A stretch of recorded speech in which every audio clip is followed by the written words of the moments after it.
Hey guys, welcome back to the channel. This is story about what if Naruto returned to Konoha after with some unique skills and secrets part 1. Before I start, please do support for more amazing content and comments for part 2. Do consider to subscribe my channel and share my video to your friends and check out the description as well. Let's start the video. Brother Joe was resting against a tree. He had traveled a long way from the shrine of Tastua.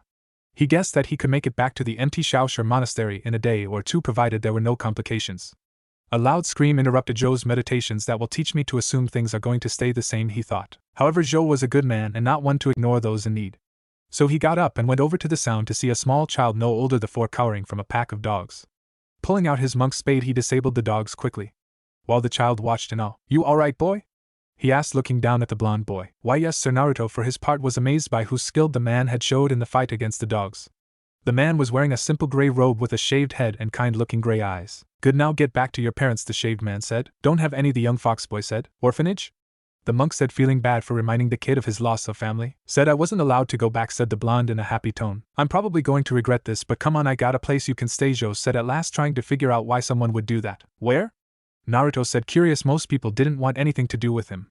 Getting someone to pay attention to him was usually an exercise in futility. "It's a monastery we often take in young orphans like you, usually on tours, but I'll make an exception this time," the gray-eyed man answered. "What's a monastery?" the blue-eyed boy getting excited. Normally Naruto didn't trust people easily, but he had a knack for seeing past people's masks, and he saw someone who cared. "Tell you on the way there," the monk said, getting the feeling that Naruto was chaos incarnate. Feeling a chakra signature coming, one with fairly high killer intent behind it. Joe decided it was time to leave. "Come on, we're leaving," he said, grabbing Naruto and carrying him. 5 minutes later, and one very pissed off Kakashi. "Where the fuck did he go? He knows better than to run off. Damn those chunins for letting the dogs chase him," Kakashi said quietly, angry. The one-eyed Jonin had been assigned to look after Naruto when it was discovered he had been kicked out of the orphanage. It was a little annoying, but overall good work. Kakashi had taken a liking to Naruto, who reminded him a lot of his sensei, the Yandere. Besides, the kid was chaos, and always good for a laugh. Thinking quickly, Kakashi summoned Pakin. "Smells like a monk came through here, but Naruto's trail is being covered up by the dogs." "Sorry, but I can't track him," the Nin dog said mournfully, knowing his summoner's connection to the boy. "What about the monks?" the silver-haired Jonin asked. "More of the same," the dog answered. "Damn, thanks Pakin, you can go back now," the masked man said. Pakin nodded and disappeared in a puff of smoke. "The Hokage's going to be so pissed," Kakashi said with a sigh. He was still angry he had lost the blonde, but Sandaime would take it even worse. 7 years later, Konoha's gate. "Halt, who goes there?" Kakashi said. The Hokage had been forcing him to do guard duty once a week for the last 7 years without his Ike paradise, as punishment for losing Naruto. "I'm just a traveler shinobi-san," a medium-sized boy with a shaved head that was showing blonde stubble and blue eyes. Kakashi felt he knew this boy and played a hunch. "Naruto?"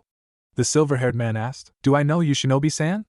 the blue-eyed boy said, confused. "Not directly, but I looked out for you when you were little," the one-eyed Jonin said. "Inu-san," the gray-robed boy chirped, having figured it out from the hair. "Yeah, I guess it's the hair." "So where did you go, Naruto?" Kakashi was curious. "To the monastery on empty Shaoshur. Brother Joe found me being attacked by some dogs and took me," a nostalgic, whiskered boy answered. "I see, so why are you here?"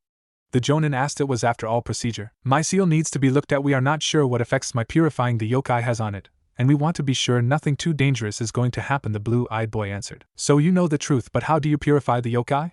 Kakashi was getting annoyed that Naruto wasn't telling the whole story, but he was a little nervous too. Kakashi had seen the seal and knew it was supposed to purify the chakra gradually. Speeding up didn't seem like a bad idea, but a seal that complicated, well, who knew? "That is a secret of my order, I afraid, Inu-san. Still, may I go see the Hokage? He is said to be handy with seals, even if it's not as much as his student Jiraiya," Naruto said with a serene smile. "Sure you know the way?" The masked man realized he wouldn't get a lot more out of the boy. "Yes, thank you, Inu-san," the shaved boy said with a bow. Naruto walked through the gates, exuding a calming sense of serenity. That kid is something else, Kakashi thought as he went back to passing the time cloud watching. Thank Kami he bought the serene monk routine, Naruto thought as he passed the gate. The blonde, although not as bad as he was when he was younger, still possessed a mischievous spirit that normally got him into trouble. "Hokage Tower. It will only take a moment," Naruto said, trying to get in to see the Hokage. "You cannot see the Hokage without an appointment." The secretary was not making it easy. "I really need to see him," the blue-eyed boy tried to convince her. "It's not happening, brat," the brown-haired woman answered. "Tell him the legacy has returned and let him decide." Naruto gave one last gambit. "The legacy?" "Chika send him in," the Hokage said, overhearing the conversation. "Lord Hokage," the secretary known as Chika interjected. "That will be enough," Chika Sandaime said warmly. "Thank you, Hokage-sama," the blue-eyed boy said. Naruto entered into the Hokage's office and looked at the old man. The Hokage seemed to be sizing him up. After several minutes of intense scrutiny by the Sandaime, Naruto was beginning to feel uncomfortable. So you claim to be Naruto Uzumaki, occasionally called Gendame's legacy? The gray-haired man asked, suspicious of the boy in front of him. Hi, the boy answered with a smile. Proof? Sarutobi knew the boy would need something to convince him that this was Naruto. I have a seal on my stomach and a very annoying tenant named Kyubi no Kitsune, the shaved boy said. Show me, the Hokage demanded. Gladly, the reason I came here was to get you to look at the seal, Naruto said. And pulled off the upper half of his robe and focused chakra into the seal, making it visible. Sarutobi took a good long look at the seal. It was the same seal Naruto had had when little. It seemed to be stronger than expected, almost as if something else was doing part of the work. As far as I can tell, it's still fine. However, I would like to get Jiraiya to look at it, the gray-haired man said. In this situation, that is acceptable. Where is Jiraiya? Naruto asked. I don't know, he just made his yearly report, and won't be back for at least a year, the Hokage said with a laugh at Naruto's expression. So what am I supposed to do for a year? The shaved boy asked rhetorically. You could join the ninja academy, the old man said hopefully. I have not trained to be a ninja at all, Naruto said cautiously. True, but I am willing to get you a tutor for the techniques. Besides, if your robes are any indication, you were trained and you probably took to it like water, the bearded Kage said. Admittedly, I am skilled in hand-to-hand combat, but that in no way implies that I wish to become a contract murderer, Naruto said, deciding to head off the old man before this conversation went any farther. Is that what you think ninjas do? The Hokage asked, a bit saddened by Naruto's cynical view. Not always, but I have no doubt that if I became a ninja I would have to murder people, the blue-eyed boy said, nonplussed by the Hokage's disappointment. It's usually self-defense, the kindly old man explained. I'm not referring to that. I have no problem killing in defense of someone else or myself. I have a problem murdering people because I was paid to, Naruto said, giving voice to his distaste for the ninja profession. Everything requires sacrifices, Sarutobi countered. That is true, however, it is my choice. And I don't see a reason to fight for this village. With a shrug, the shaved blonde gave his reason for not wanting to be a ninja. You truly mean that? Sarutobi felt hurt. He had known that Naruto would be reluctant, but hadn't thought that Naruto had forgotten the village. I'll admit I have some loyalty to you and Inu-san and my other caretakers, but by and large the village hates me. I don't blame them, but why would I stay where I am hated? Naruto said, sympathizing with the old man. No one wants to hear their home being bad-mouthed. Actually, most of the older generation have forgotten you, and the younger generation doesn't know of you. To them you ever existed. Naruto Uzumaki disappeared one night, and was never spoken of again. I believe that if you try you can gain the respect of the village. Naruto, you weren't born to be a simple monk. That option was taken when the sealing occurred. You were born to be a hero, and you can't do that in a monastery, the old Kage said, trying to get Naruto to reconsider. You truly believe that? Even knowing what I contain and the fact that I care little for Konoha, you would still trust me and believe in me? The boy was shocked. He had never thought that the Hokage cared so much. Maybe there was something to this village after all? The blonde wondered. Yes, Naruto, I do. I knew your father, and I believe you inherited his will of fire, and his sense of honor. All I ask is that you go to the academy for a year. If it still doesn't work out, then I'll allow you to return to the monastery, Sarutobi said with a small smile at the sight of Naruto in deep thought. I see. If you truly believe in me, then I can't let you down, can I? Besides, Master Wu always said I was never suited to a quiet life in a monastery. I will stay until Jiraiya arrives and then make my decision, Naruto said after several minutes and a laugh. All right then, Naruto. I'll provide you an apartment. The first term of this year starts in a few weeks. You'll start then. Until that time, I'll give you a tutor in the form of Kurina Yuhi. She's still recovering from the Jonin exam. As such, this will be a nice, easy post for her. She's intelligent, and should be able to get you mostly caught up by the time class starts, the Hokage said with mirth in his eyes. Alright, so can I get that apartment now? The blue-eyed boy said with a smirk. Tell you what, I'll take you there personally, Sandame said. Naruto's apartment. This is nice place, the whiskered boy commented. The apartment was a nice 3-room deal with a bedroom, living area and a separate bathroom. It was already furnished for some reason. Naruto gave a questioning look to the Hokage. Yes, this entire complex is used to house visiting dignitaries. However, I own it. I feel that it's a good place to live. Given your past, you'll probably know how to be diplomatic, and it's a lot better than most places. The old man answered the implied question. Alright, thank you very much, Master Sarutobi, the shaved boy said with gratitude. Why do you call me that? Sarutobi didn't mind the term, but it was odd. It's a term of respect that the order gives to those in authority.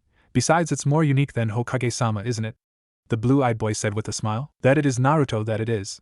I'll have Kurenai come over tomorrow around 10 to get you caught up to speed, the Hokage said with a chuckle. Thank you, Master Sarutobi. Well, time to go earn my keep, Naruto said nonchalantly. What do you mean?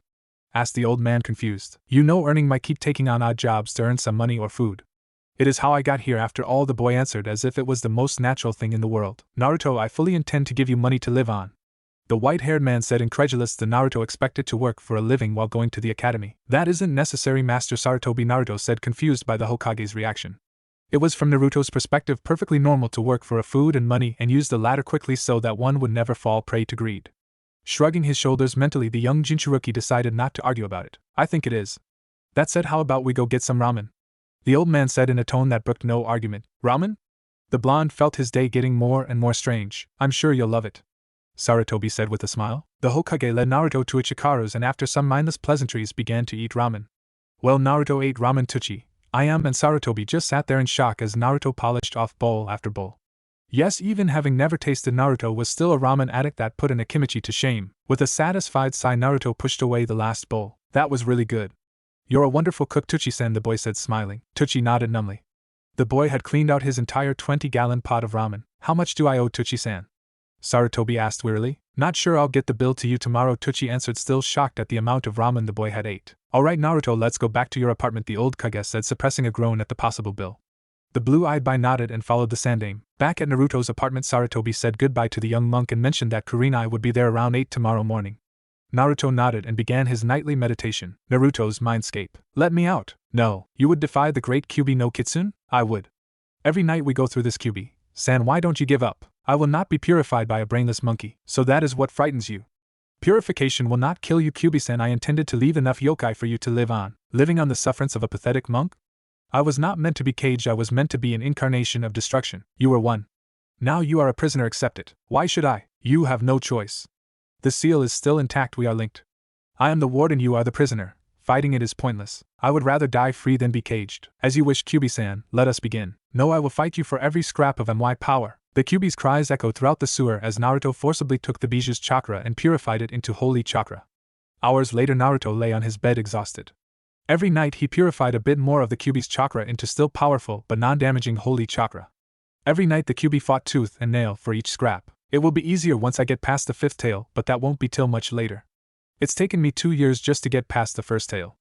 It's too late to worry about this sort of thing, Naruto, though, as he drifted off to sleep. The next morning, Naruto-san, are you here? A feminine voice calls out.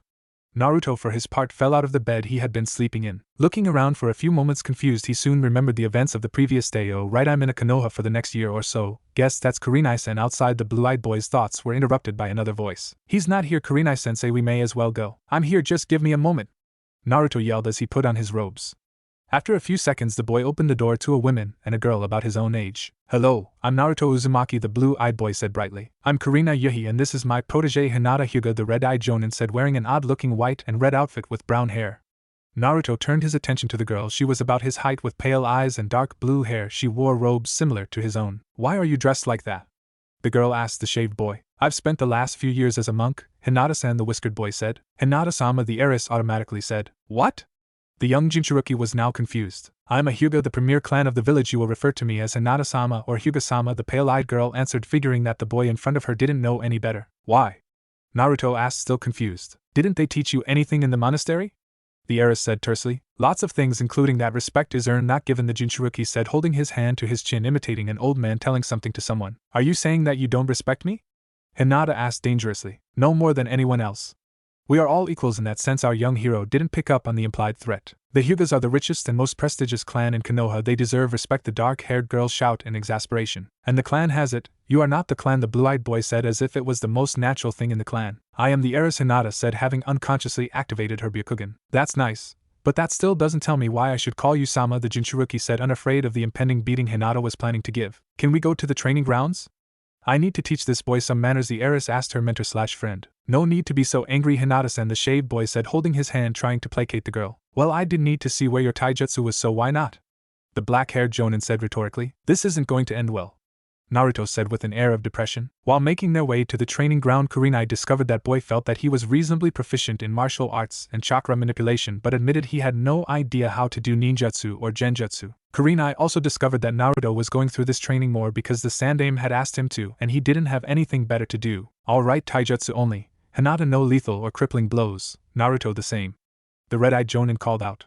Hinata slid into a Juken stance and activated her Byakugan.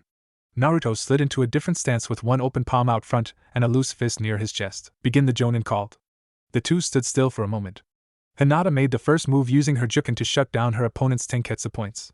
Or at least she tried to. Naruto's hands glowed with chakra similar to hers and he blocked each of her attacks. Father always said that the Juken was supreme, yet it isn't working. Every time I go to shut off his tenketsu, this boy just blocks and keeps going. I know I'm hitting them. So why isn't he affected? Hinata's thoughts were blanked out as the boy said, "Guess it's time to finish this," and proceeded to slip past her guard and land several hammer blows on her. Hinata collapsed, a look of shock evident on her face. "Very good, Naruto. You've just beaten the girl with the best taijutsu in your year," the genjutsu mistress said, honestly impressed. Not many could go toe-to-toe with a Juken user and win. "I don't recognize the style though. Something you picked up at the monastery?" Kurenai asked, curious. She wasn't a taijutsu master, but like all jonin, she knew the basics of all the styles in Konoha. "Yes, it's an old style, but it works if you know what you're doing," the blue-eyed boy said with a smirk. "What is it?" The red-eyed woman found her charge to be a bit odd. He'd answered the question without telling her what she wanted to know. "It's known either as the Heavenly Palm or Steel Body, depending on which variant you take. Heavenly Palm allows you to manipulate yours and others people's chakra with a touch, but it requires immense control and a bit of chakra. I followed the other variant. I have a constant level of chakra running through my skin. When I concentrate, I can make it harder than steel. Combine this and the knowledge of pressure points, you have a decent style that requires an immense amount of chakra," the whiskered boy said with a smile. "Why the hell is he so chipper all the time?" Kurenai wondered. "Hinata, you okay?" the jonin asked. "Can't move my legs." The heiress got out in between, trying to incinerate the boy in front of her and forcing herself to stay kneeling instead of lying down. "Oh, sorry about that. Should wear off in a couple of minutes," the blue-eyed boy said, rubbing the back of his neck sheepishly. "I am going to kill you as soon as I can move," the pale-eyed girl growled. "Kurenai-sensei, you wouldn't let her actually kill me, right?" the robed boy said, doing his best imitation of the dreaded puppy eyes jutsu. "No, Hinata, you made an assumption and it cost you. Instead of blaming Naruto, why not try to learn from it?" Kurenai said, shaking her head. Hinata had become hard and cold due to her family's influence and lack of friends/people she could like. It appeared that Naruto had a gift for getting under people's skins, but the heiress said, "No buts, Hinata. Anyways, after you can move, you can go home. I think that Naruto's taijutsu is adequate. So I'll focus on ninjutsu and genjutsu today," the genjutsu mistress said, shaking her head. "Yay! Hinata-chan isn't going to kill me," the Jinchuruki shouted happily. "There's always tomorrow, and it Hinata-sama, you peasant," the pale-eyed girl said, a tick forming on her head. "What's a peasant?" Naruto said in mock confusion. "Naruto, stop annoying my apprentice," the red-eyed jonin said with irritation. "But it's fun," the whiskered boy said cheekily. "I'll show you fun," Hinata said, her arm twitching. "Isn't that going a little fast, Hinata-chan?" the blue-eyed boy said, doing his best imitation of a blushing maiden. "Why, you," the heiress sputtered. "That's enough, both of you," the black-haired woman said, massaging her temples with one hand. "Yes, Kurenai-sensei," both of her students said in the tone all kids use when they're in trouble, and they know it. After 15 minutes, Hinata regained the use of her legs and proceeded to attack Naruto, who disabled her again. Kurenai shrugged and began teaching Naruto the basics of ninjutsu and genjutsu, while the Hyuga heiress plotted to take down the smiling boy. Konoha Academy, for weeks later. "Alright class, we're having a new student this year. His name is Uzumaki Naruto," Irika introduced the smiling boy with short blonde hair and simple gray gi and black pants. "Hi everyone, I'm Uzumaki Naruto. I recently moved here and was convinced to try being a ninja. I hope we can all be friends." "Irika-sensei, this guy is new. He doesn't know anything about how to be a ninja. I bet he can't even use chakra. So why is he here?" Kiba yelled out. "Kiba, Naruto spent many years as a monk, so he does know how to use chakra, and I tested him myself. He knows enough to join the class," the scarred teacher said in irritation. "Naruto, go take a seat," the teacher motioned towards an empty spot by Hinata and Shino. "Hi, Hinata-chan," the blonde boy called out as he sat down. "Naruto, for the last time, don't call me Hinata-chan," the heiress said, already feeling a now familiar wave of irritation. "But I thought we had something special." "Hinata-chan," the whiskered boy with large watery eyes and a pout. "Damn it, Naruto, knock it off or I'll pay IM to keep ramen from you for a week," Hinata said in an icy tone. "No, not that, anything but that," the blonde boy said, terrified of the concept of no more ramen. "Then stop annoying me," the blue-haired girl said. The rest of the class was in shock. This new guy apparently already knew Hinata and had the ability to get past the legendary Hyuga stoicism. The class reaction was mixed, to say the least. Ino and Sakura decided that though Naruto was cute, he wasn't Sasuke, thus not worth their time. Sasuke, for his part, wondered how strong this newcomer was. Not strong enough to defeat him. He was an Uchiha, of course, but maybe strong enough to give him a challenge? Kiba just didn't like Naruto. He had been trying to get Hinata to notice him for years, and this new guy does within a day of showing up. Shino merely started analyzing the newcomer and came to the conclusion that this boy was far stronger than he let on. Shikamaru and Chuji both adopted a wait-and-see attitude. Irika shook his head. Kurenai had told him that Naruto had a gift for getting under people's skin and had taken the hobby of annoying stoics/snobs wherever he saw them. "All right class, take out your books and turn to chapter 22, Irika began his lecture. 2 hours later, Irika looked up to see most of his class paying attention. Shikamaru, as always, was the exception, along with Naruto, who had closed his eyes and appeared to be sleeping. Irika causally flicked a piece of chalk at Naruto, only to have it dodged by a slight move of his body. "Naruto, have you been paying attention?" asked the exasperated Chunin. "Hi, Irika-sensei, I am. You were discussing the economic and political ramifications of the Second Great Shinobi War, correct?" the blonde boy said, still not opening his eyes. "Yes, and what were those implications exactly, Naruto?" Iruka asked, trying to trap the boy and make him realize the necessity of paying attention. From a political point of view, the war marked the end of the samurai era and the establishment of the youngest hidden village, Suna. This indirectly led to the outbreak of the Third Shinobi War 15 years later. Economically, the end of the samurai and gradual weakening of the feudal system led to the validation of the hidden village concept as well as the creation of social mobility. The young Jinchuruki said perfectly and then frowned and spoke again. I'm missing something else. Oh right, it also marked the end of free trade amongst the elemental countries as there was no one left that everyone could trust, the blonde said happily. That is correct, Naruto. My apologies, I assumed you were sleeping. Iruka was willing to admit when he misjudged people. No, I was meditating. I often do so when I need to listen but don't wish to, but I gather that it's not common here. Naruto waved off Iruka's apologies. Very well, I'll continue then, the scarred teacher said and proceeded to do just that. The remainder of the morning was spent on lectures. When the class broke for lunch, everyone sat beside their friends except Naruto, who sat beside Hinata. Naruto, you know I don't like you, the heiress spoke calmly, but I don't know anyone else. Hinata-san, the blonde gave a pout. Hinata could only give a small sigh. Naruto had said outright that he would never call her Sama, but for her clan's image she had to keep trying. Well, go meet them, say hello, the pale-eyed girl retorted. Neither really caring that Sasuke had arrived behind them. Fight me, the last Uchiha said without preamble. Why? The whiskered boy said, his voice confused. To see how strong you are, the black-haired boy said as if speaking to a child. That's a stupid reason, Naruto said with a shake of his head. You will fight me, the onyx-eyed boy said, starting to get a little annoyed. Naruto, just kick his ass and then go make some friends, Hinata said. Yes, Naruto annoyed her. But she'll admit that he has some of the best taijutsu she's ever seen. Besides, she had never liked Sasuke anyway, see him get his ass kicked would be funny. Alright, Hinata-san, if you say so, the blonde said, shaking his head as if saying this isn't going to end well for him, is it? For the 1000th time, it's Sama, you idiot, the heiress said, going through the motions of their verbal game. Very well, whoever you are, we will fight taijutsu, only okay with you. The blue-eyed boy said with a look of complete serenity. It matters not, the last Uchiha said arrogantly. You ready? Hinata asked, both boys acting as referee. They both nodded. Begin, the heiress said loudly.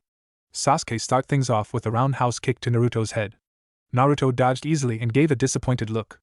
Giving a mental shrug, Naruto launched a devastating barrage of palm strikes that broke through the Uchiha's guard. And suddenly stopped. Oh, for crying out loud, I was told you were good. This is just sad. Hinata-san can hold me off for at least 5 minutes usually, the blonde said, shaking his head. Finish it, you bastard, Sasuke growled out. I already have, the Jinchuruki said casually, and began walking away. Sasuke was wondering what the blonde meant when he suddenly collapsed. For the record, Uchiha, Naruto has never lost a taijutsu match to me or my family ever, Hinata said, smirking. It felt good to see someone else being taken down as an afterthought for once, and began walking with Naruto. Hinata's taijutsu is superior than my own due to the Byakugan. Without it she is weak, but from what she says she uses it, and still can't defeat him.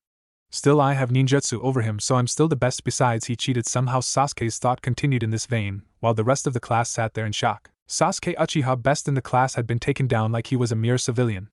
Most of the boys made a note to never piss Naruto off, while some of the girls seemed to be reconsidering their crush on the last Uchiha. So up for sparring later?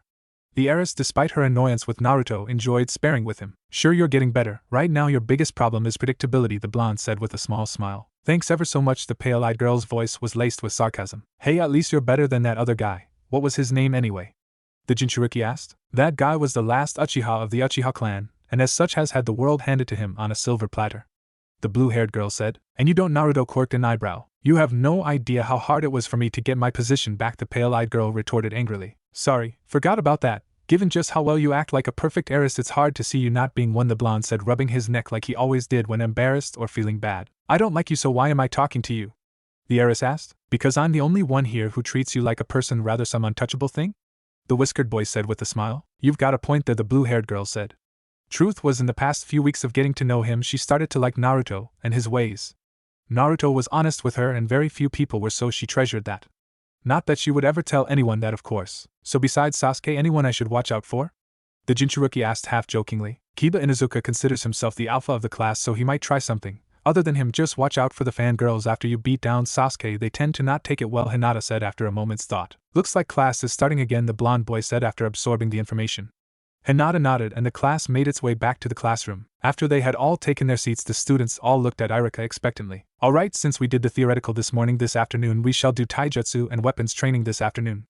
The scarred teacher said calmly, looking around the room only to notice that one of his students was missing. Where's Sasuke? The Chunin asked. He picked a fight with that Uzumaki kid and got his ass kicked.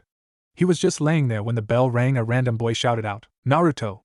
Iruka snapped. Iruka-sensei, he asked me to fight, I did. And after it became apparent that he had no idea what he was doing, I disabled him. Should have been fine after a few minutes though, the blonde said apologetically. What do you mean?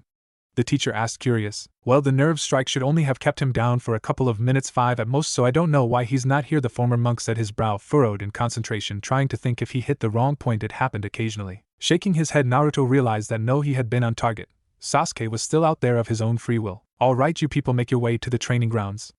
I'll go get Sasuke, the scarred Chunin said with a sigh. No, you couldn't be a normal student, could you, Naruto? You just had to be a brilliant taijutsu fighter. And now the Sasuke's going to be a whiny twig for the next few days. Iruka cared for all of his students, and admitted that the Uchiha was skilled, but he didn't like the brooding boy's attitude. The few times Iruka had attempted to get him to open up using his own loss as a bridging point, Sasuke had said that he didn't care and that Iruka's only purpose was to make him stronger. Iruka thought of himself as easygoing, but the brutal dismissal had soured him on the last Uchiha. Finding Sasuke where Naruto had dropped him. Sasuke, Naruto didn't hit you that hard, what are you still doing here? The Chunin asked his student. Sensei who trained Naruto? The last Uchiha didn't bother answering. Not sure, but I believe that he spent several years as a monk and learned there. Iruka shook his head. Sasuke could never allow anyone to be stronger than him. Even Hinata, his rival for Rookie of the Year, was considered inferior in the Uchiha's eyes. Mostly because of Sasuke's use and mastery of fire jutsu that Hinata couldn't counter yet. Why does Konoha not have such a style? The black-haired boy asked, interested in this new style. In general, the monks are fairly secretive about such things and they rarely leave their monasteries. The scarred man answered. Then I will have him teach me this style, the last Uchiha said, as if the idea that Naruto wouldn't teach him had never occurred. Iruka raised an eyebrow. Maybe it hadn't. I doubt that he will. By and large, a monk will only teach if he believes you worthy, both personally and by his order's standards. You will most likely fail on both points, the teacher said calmly. I must become stronger. The council will support me. Nope, the idea that Naruto wouldn't teach him had not crossed Sasuke's mind. Not unless they want to get into a pissing contest with the fire daimyo, Iruka said with a chuckle. What do you mean? The onyx-eyed boy confused. Those rare occasions when monks leave their monasteries are either pilgrimages or to train the resident lord's family in self-defense, as a form of payment for allowing the monasteries to exist. The daimyos in return guard the style very religiously. The council won't fight the daimyo just to make you stronger. Come on, we have weapons. Training, the scarred man said patiently. Sensei, how do I defeat that style? The last Uchiha asked, standing up. No idea. No ninja has ever been able to defeat a monk when it comes to pure taijutsu. According to rumor, monks use chakra differently than we do, and head monks can fight toe-to-toe with S-class ninja for brief periods of time.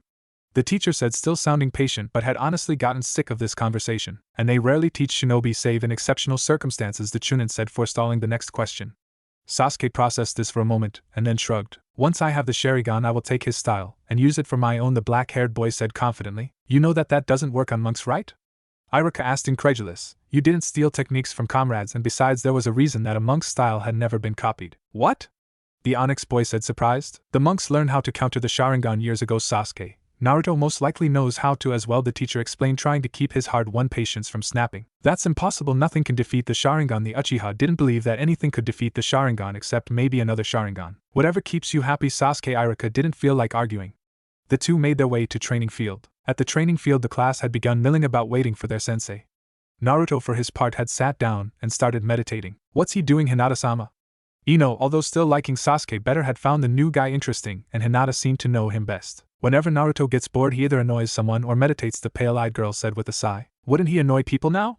The young mind walker was confused. Logically, you would bug people when they are around, right? I know him, but I can't say I understand him, Ino-san, the Hyuga heiress said calmly. Still can't believe how he treated Sasuke-kun. The blonde girl decided to move on to another topic. Naruto's views are different. By and large, he has no time for people like Sasuke, Hinata said without preamble. But Sasuke-kun is the best in the class and so cool. That's your belief, it isn't Naruto's or mine. You have to earn Naruto's respect. If you're senior to him in position, he'll respect the position, but not you. Simply put, until Sasuke proves himself, Naruto won't care about him one way or another. The heiress felt like rubbing her temples. This is why she hated fangirls. They never allowed other viewpoints. And they were annoying. That's not fair. Sasuke had a hard life, the purple-clad girl said with a whine. And others haven't? The former monk said levelly. You were paying attention the entire time? Ino was surprised. The guy had seemed totally spaced out. I was now, answered the question, the Jinchuriki said. Yeah, but Sasuke-kun lost his entire family. The young mind walker was determined to defend her crush. A tragedy, but not the worst thing to happen to someone, the blue-eyed boy said, his tone having switched from its normal hyperactive self to one of boundless wisdom. I suppose you know something worse? Ino said dryly. Well, your father could decide to seal a demon inside you and in the process kill himself. And then leave you alone in a village that hates you. I think that counts, the sitting boy said, his eyes still closed. Did that happen to you? The young Yamanaka felt like a heel now. That was merely an example, Ino-san. And there are worse things than that, the Jinchuruki smiled to calm her down. Like what? The blonde girl got the feeling she didn't want to know. Use your imagination, Ino, Hinata said, wanting to steer the subject away from personal tragedy. My point is that while Sasuke has had to deal with tragedy, all of us do in some way or another, and nothing I've seen makes me think that he's dealing with it all. The former monk said. Ino was about to speak when Irika and Sasuke arrived. All right class, today we will be working on throwing weapons and melee weapons, the scarred Chunin said. The class lined up in alphabetical order and began their practice. Most of the class did alright, with Sasuke and Hinata scoring perfect scores. Naruto, however, didn't missing every target. Sorry Irika-sensei, I haven't used kunai or shuriken before. I'll come by for extra practice tomorrow morning, the Jinchuriki said. Alright, I'll let it slide for today, but I expect improvement next week. The teacher was sympathetic. One couldn't learn everything the academy taught in a few weeks, and given Naruto's taijutsu it made sense that his throwing skills had been neglected. The remainder of class did well enough. Now for the hard part, Irika thought. The Hokage had said every academy should be reasonably proficient in one melee weapon. So Irika had to teach them how to fight with one. Fortunately, most students chose kunai or swords, although a few chose more exotic weapons, Naruto and Hinata being some of them. Naruto had taken a staff and Hinata used tonfas. So Hinata-san, let's try this with weapons, the blonde boy said, smiling. Naruto, who you fight is up to me, and the girls and boys fight separate, Irika said, interrupting Naruto. That's stupid, the whiskered boy said. Irika agreed, but his hands were tied with orders from the headmaster. I don't make the rules, I just enforce them. The teacher wondered what he had done to get a student like Naruto. Whatever, the blonde said, no longer caring. Irika gave a sigh. This wasn't going to be pretty. Sasuke would want to fight him, and might just ignore his own fight to do it. Screw it. Sasuke wants to fight Naruto, let him, Irika thought, and began making the matchups. As usual, Hinata defeated whoever was thrown at her. Sakura and Ino both tied. However, all of the matches weren't really what everyone else was waiting for. Sasuke Uchiha vs Naruto Uzumaki, Irika called. Naruto had a blank look and settled into the Ling Shinsu starting stance. Sasuke took his stance, with a ninjutsu held in a forward guard position. Alright, come at me with everything you have. It won't help, but it should be entertaining, Sasuke said. Yeah, the dobe could beat him in taijutsu, but he was a prodigy with his sword and didn't lose. Alright, the former monk said, and waited for the match to begin. Hajime, the teacher called. Naruto seemed to close his eyes for a moment, and then moved. There was no way to describe it. One moment he was about 2 meters away from the Uchiha, the next moment Sasuke had been smashed by a staff to the gut. The last Uchiha doubled over only to have his jaw broken as Naruto pivoted the staff upward at full force. Sasuke collapsed. It had been less than a minute, and Sasuke, Uchiha contender for Rookie of the Year, was out cold. You said with everything I have, the Jinchuriki said, not even looking as if he had broken a sweat. Shoushun, Naruto Uzumaki, Irika said. His jaw had nearly dropped when he saw Naruto's true skill. No wonder the Hokage wanted this kid as a shinobi. Give him some jutsus and a little training, and this kid could be great. The teacher's jaw hadn't dropped. That wasn't to say no one else's did, though. Hinata suppressed a smirk. Sasuke, the last Uchiha, had had his ass handed to him, and no one could blame Naruto. Truthfully, it was better that Sasuke got his arrogance beaten out of him now before he could endanger people on missions from it. Irika walked over and checked on the Avenger. Broken jaw, cracked ribs. Naruto had gone all out. Irika picked up the boy and brought him to the nurse's office. Naruto, did you have to hurt him that much? Ino demanded. He asked me to come at him. I did not. My fault. He underestimated me. Besides, it could have been worse, the young Jinchuriki said calmly. How? The Mind Walker didn't believe the new guy. I didn't finish the combo. There's one more hit to the temple. If that final blow hits, it usually means death or permanent brain damage, the blue-eyed boy said with sincerity. Naruto, you baka! Screamed Sakura, who had recovered from the shock of Sasuke's defeat. What? I did what he asked. Who are you anyway? The whiskered boy had discovered the wonders of fangirls. Sakura Haruno, and how did you cheat? The pink-haired girl said, getting control of her temper. Why would I cheat? Sasuke just wasn't that good. The former monk didn't understand the question. No one can be Sasuke in melee combat, the green-eyed girl said confidently with a smirk. Are you serious? Naruto's eyes bugged out. What do you mean? The red-clad girl didn't understand Naruto's reaction. Oh, Kami, she is serious, the blonde boy said as he began rolling on the ground laughing. Why is he laughing?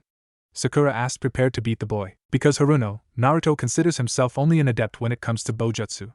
That, and Naruto personally has lost most of his matches against his fellow monks. So use that forehead of yours. The Hyuga heiress had no real use for Sakura and disliked the whole fangirl thing. The pink-haired girl worked her way through the implications of that statement. Sasuke wasn't the best at something. She had always thought he was the best at everything. So if she, Sakura Haruno, was wrong about that, then what else was she wrong about? No, Naruto must have cheated. It wasn't possible for Sasuke to lose to anyone in her age group. Now how had the whiskered annoyance done it? As Sakura attempted to figure out how Naruto won, the former monk got a hold of his laughter and stood up. Anyways, Ino, you're right, I probably shouldn't have hit him that hard, but I was willing to assume he was equal to me in skill. Guess I was wrong, the blonde boy said with a nod. What skill rank are you anyway? The Mind Walker asked. By your standards, I believe Chunin when it comes to taijutsu and bojutsu, although officially I am an adept, the blonde boy said, his face still smiling. What are the ranks for monks anyway? The pink-haired girl asked, apparently done analyzing the boy. Novice, apprentice, adept, brother, and master are the ranks, although one can have high skills and still be considered a brother. The title master is only granted to the head of our monastery.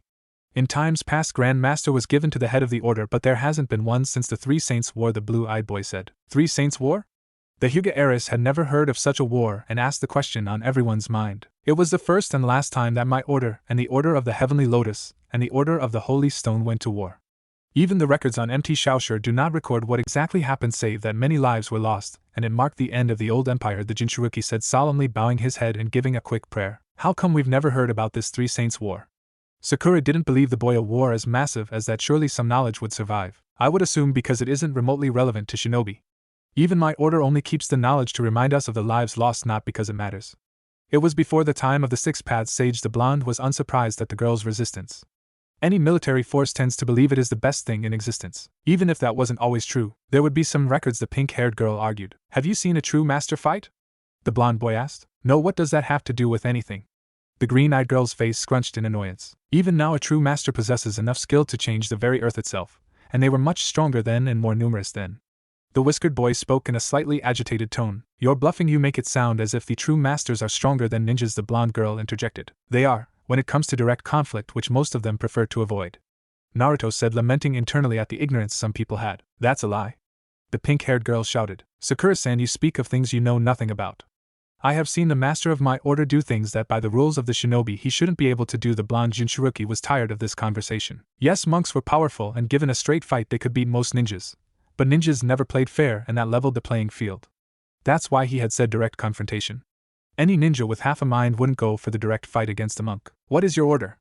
The Hyuga heiress remembered her tutors saying that of all the shinobi taijutsu styles the Juken were the strongest, but that there were other styles of equal strength. So she reasoned that monks could equal most ninja. She had forgotten that lesson until she met Naruto. I am a member of the Order of the Divine Path. Although if I become a shinobi I will lose my status, the whiskered boy said calmly. Why? Ino still didn't really like the new guy, but he was interesting, a puzzle really. One moment he acted like the rest of the class, the next he was a sage who had seen far too much. If it wasn't for the prohibition against mind-walking a fellow comrade, she probably would have done it. A wise man said that you cannot serve two masters. Within my order, becoming a member of a military force is the same as resignation. So if I become a ninja I will no longer be a monk, although should I ever stop being a ninja I can return as a novice, the young Jinchuruki said patiently. All right, class, back inside, Irika called, having returned from the nurse's office. The class obediently made their way back to the classroom. The rest of the day was spent on chakra theory. This is going to be an interesting year, Hinata-chan? The blonde Jinchuruki asked as they left the school grounds. Sama, you idiot, and it does look like that, Hinata retorted without much force. It was how the game was played. Still, I think I'll like being a ninja if you and Kurenai-sensei are any indication of what a good ninja is like, Naruto said with a grin. The Hyuga looked down, hiding a blush. Naruto often complimented her without meaning to, and she looked up to Kurenai as a role model. What do you think of the others? The heiress said, brushing off the unintentional compliment. I don't know, Sasuke worries me though, his aura, it's so dark. Tragedy darkens one's soul, but this feels different, like he's consumed with hate. He's no older than me, how can one have so much hate? The blonde said, serious. Aura, what do you mean? The pale-eyed girl asked, having given up being surprised when Naruto said things like this out of the blue. One's chakra gives off a feel is the best way to describe it. Depending on your predominant emotions, your chakra feels a different color. Yours, for example, is gray, showing you're trying to hide something. Kurenai-sensei's is blue, showing peace and contentment. Sasuke's is black, showing deep bitterness and hatred in amounts I've never seen in someone our age, the blonde said, frowning. I don't know anything about that. You can mention it to Irika-sensei or Kurenai-sensei. Can you teach me how to read auras? Hinata said Naruto had taught her a few tricks and it had shown in her clan spars. Earning coveted praise from her father. Yes, should be easy because of that. Byakugan of yours, the whiskered boy was happy for the change of subject. The heiress gave a faint smile as they made their way to train with Kurenai-sensei. Ninja Academy, day of the Genin exams. Naruto Uzumaki, I will defeat you, Sasuke shouted. Every day we go through this, and every day I win. What makes today any different? Said Uzumaki asked. Rather than answer, the last Uchiha threw a haymaker toward Naruto's head. The blonde twisted the side, avoiding the blow. With a sigh, Naruto launched a series of nerve strikes, paralyzing the raven-haired prodigy. Once again, Sasuke, you forget what we've been taught. The blue-eyed boy hadn't changed much over the previous year, save for a black gi and orange cloth belt in place of his gray ones. Why does he keep trying? Ino asked Hinata. The two had become friends, bonding as Ino had attempted to improve as a Kunoichi after Naruto's causal dismissal of the Uchiha. Honestly, I'm glad Naruto did that. I spent so much waste time trying to impress Sasuke because he seemed so cool and hot. Only to find out that he was just different, the young mind walker thought with a smirk. Naruto just has that effect on people. The heiress answered with a small smile. Well, that was pointless. The black-clothed boy said. So ready for the exam today? The blue-haired girl asked. Sure thing, Hinata-chan, the blonde boy said happily. Sama. Hinata-sama, you idiot, the heiress said she would get him to call her Sama one day. But Hina-chan, the Jinchuruki, whined. Don't call me that, the pale-eyed girl said angrily. She hated that nickname. You too, Ino said, shaking her head. Sometimes I think you have a thing for each other. What? No, I just like bugging Hinata-chan.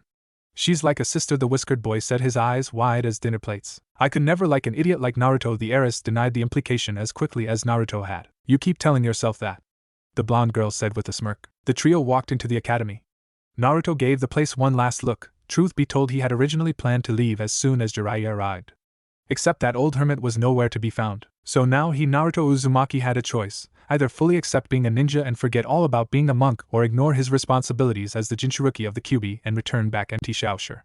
Sometimes I really hate that Master Wu beat responsibility into my head so much. No choice at all, really, Naruto thought with a sigh. He had just been killing time, and now his heart had started demanding that he stay. Stupid things, emotions, but they had power. They had power enough to change anyone given time. And I, like an idiot, allowed my guard to drop. So I have even more reason to defend the village. Naruto's thoughts were masked well to those around him, with the exception of Ino. He's got that faraway look again, as if he has to do something he doesn't want to, but what would that be? The young mind walker found her fellow blonde extremely irritating at times like these. So open yet so closed. Even she only picked up on the subtle cues because of the training from her father. Having made their way into the classroom, the two girls sat down. Naruto ducked. Two blunted kunai came from the doorway, missing the former monk completely. Almost had you, boss. A goggles-wearing 8-year-old said, pouting. Kono, if you're going to sneak attack people, you have to learn to not flare chakra all the time, the blonde said, frowning. Ebisu never senses it. The brown-haired boy retorted angrily. Ebisu doesn't know the meaning of chakra sensing.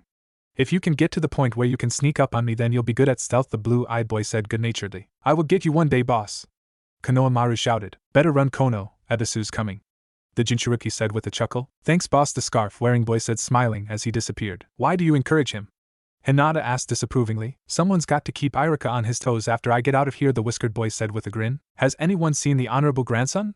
Ebisu asked, bounding into the room. The class pointed down the hallway Konohamaru had run down. All right, now that we have our daily interruptions done, time for the genin exam, Irika said, shaking his head at Ebisu.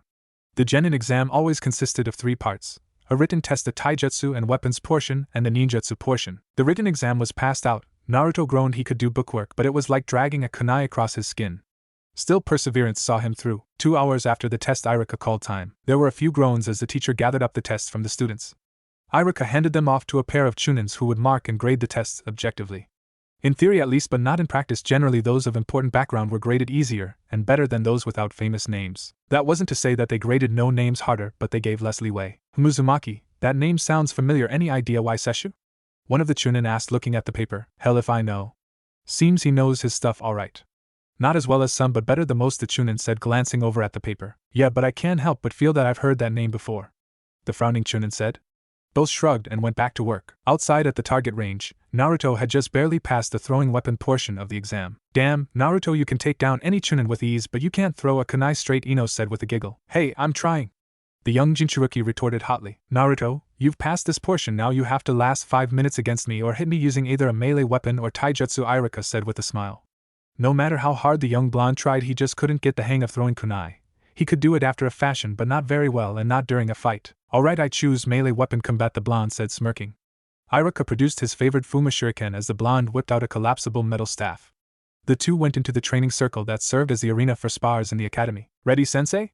The whiskered boy asked, using chakra to reinforce his staff. Always. Naruto now tried to hit me, the scarred academy teacher said with a chuckle. Naruto, using his staff as a spear, began a series of light jabs to test the defenses.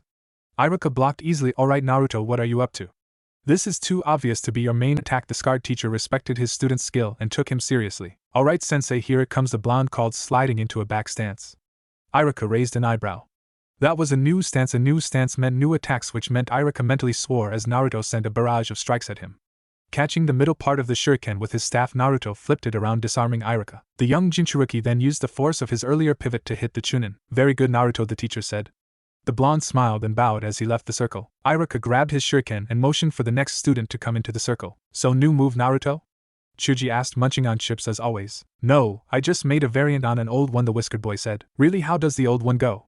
Shino, although still quiet, was fairly vocal around Naruto for some reason. Well, first you knock the legs apart, bring the staff upward, and then flip the person over your head into the ground.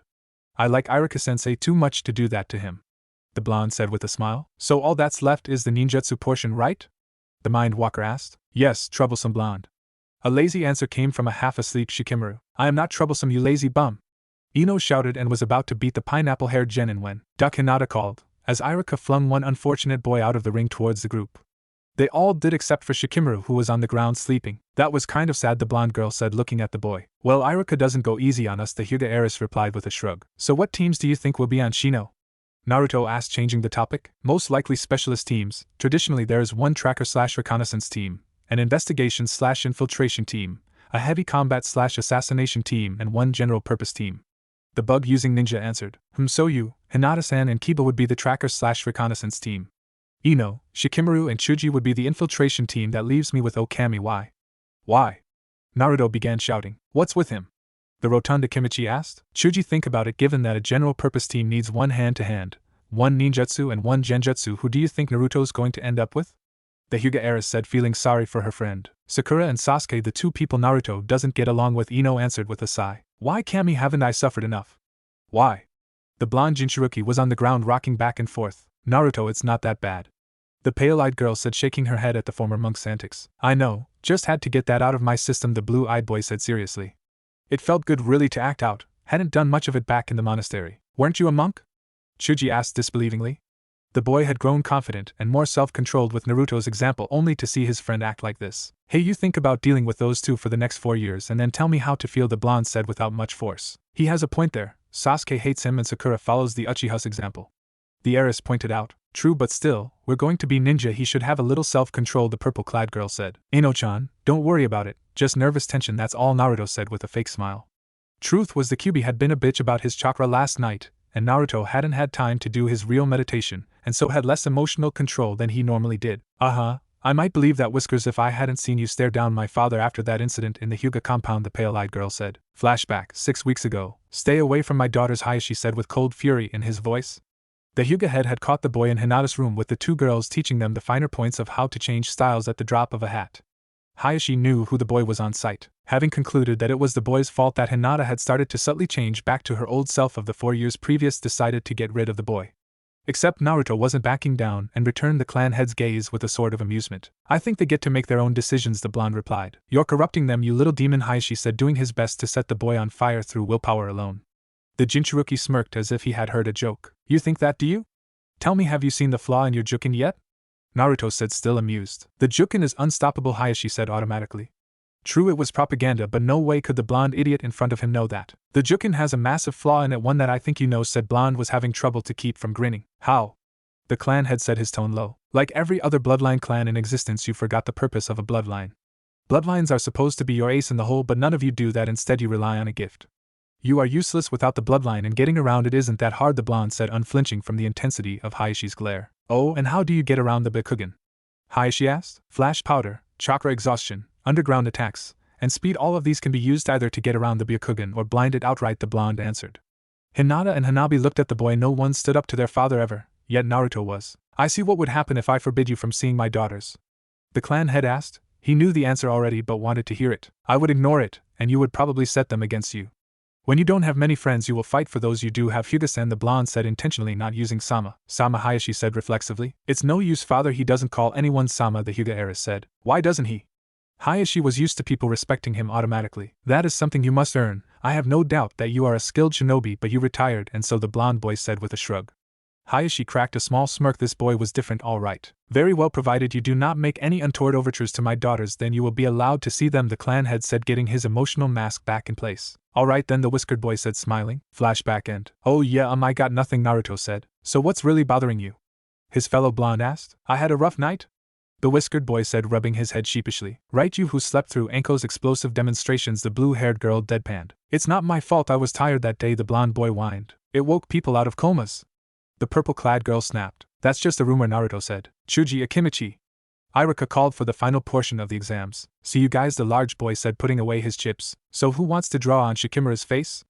Naruto asked, happy to get the girls off his case. He liked them, but honestly their fussing was beginning to get difficult. How much longer could his status as a Jinchuruki remain a secret? Ino looked at Naruto and decided for now to let him off the hook. Giving Hinata a glance, the heiress shrugged as if to say that Naruto would tell them when he's ready. As Naruto doodled stars and stripes on Shikimura's face, the Shino returned as silently as he had left. How do you do that? Ino shouted, just noticing the bug user. I am a ninja, the shade-wearing boy said. Probably from his bugs, Naruto chimed in. What? Ino asked. She didn't really like the bug boy, but on the other hand he seemed alright except for his bugs. His bugs act as an early warning system, allowing him to sense things that would give him away quickly. Combine that, and his natural gift for silence, well, it's pretty easy to disappear if you know how, the other blonde answered, nodding sagely. You just made that up, Hinata said. Maybe, the whiskered boy said, half serious, half joking. Despite Uzumaki's wild conjectures, he is essence correct. Due to my insects, I am more aware of my surrounding, and being silent comes naturally to me. The bug user decided to take pity on his friend. Still wasn't used to that idea of having a friend. Due to his Kikai, Shino was mostly alone in the academy, but Naruto had thought the bugs cool and started to hang out with him during class. From there, Hinata and Ino had started to talk to him, and so had the rest of the Inoshikacho trio. Hinata Hyuga Chunin called. Good luck, Hinata-chan, the blonde Jinchuruki called as the heiress left. Don't call me that, said heiress said forcefully, from the exam room entrance. Well, it's no fun drawing on Shikimura anymore, so what now? The former monk asked. I thought monks were supposed to be peaceful and calm, so why are you a hyperactive joker? Ino asked, trying once again to figure out the strange dichotomy that was Naruto Uzumaki. Well, it was different in the monastery. All we did was eat, meditate, and train until our limbs felt like they were going to fall off. Here I'm not as exhausted, and so act differently. That and Iruka-sensei has nothing on Master Wu when comes to getting people to settle down, the Jinchuruki said with a small smile at the memory. Chuji had returned and overheard part of the conversation. What training did you undergo, Naruto? You never talk about it, the Akimichi asked. Well, it was sort of like your guys' taijutsu training, only about 1,000 times more intense. Doing it on the water platform was fun though, the blonde answered. Water platform? Ino asked, having never heard of the concept. Yeah, you do forms and spars on this platform on the water. Thing is that it's designed to move every time you do. Does wonders for balance, the whiskered boy said, still smiling. Shikimura, Nara, Iruka called. Ino kicked the lazy boy who groaned, got up and made his way to the exam room, muttering about troublesome blondes. Hinata returned by now. The group fell silent, lost in their thoughts.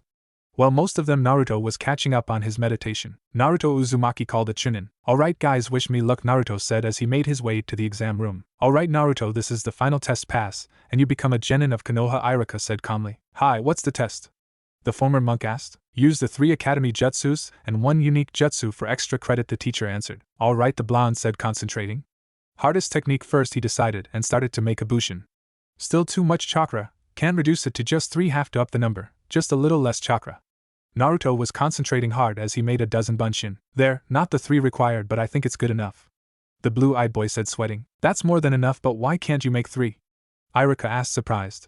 Usually students had trouble making 3, but this boy had made a dozen, with effort but still impressive. Too much chakra, it overloads the jutsu, can't make less than a dozen, the whiskered boy answers, dismissing the bunshin. So then all that concentration was to reduce the number of bunshin, not to make them, the scarred teacher says to himself. Henge.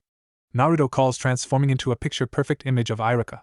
The teacher smiles and nods at the boy to perform the last technique. Again Naruto performed it flawlessly. Guess the monks gave you some good chakra skills, didn't they? The teacher said, smiling. Yeah, but I still don't understand genjutsu at all, and my ninjutsu is just passable, the Jinchuruki says with a half-smile. Really? With your chakra and control, I would have thought you would be good with both, the scarred Chunin says in surprise. Kurenai-sensei says that my mindset isn't right for genjutsu, and none of the techniques I have access to seem useful enough to go through the effort of compressing my chakra to make it usable, the blonde replied, unconcerned. Alright, do you have a unique jutsu? The scarred man asked. Not really, I can harden my skin with chakra, but that's not really a jutsu, the Jinchuruki answered. Well Naruto, all things considered, you pass. Here's your Hitite, the teacher said, smiling. It had been an interesting year with this class.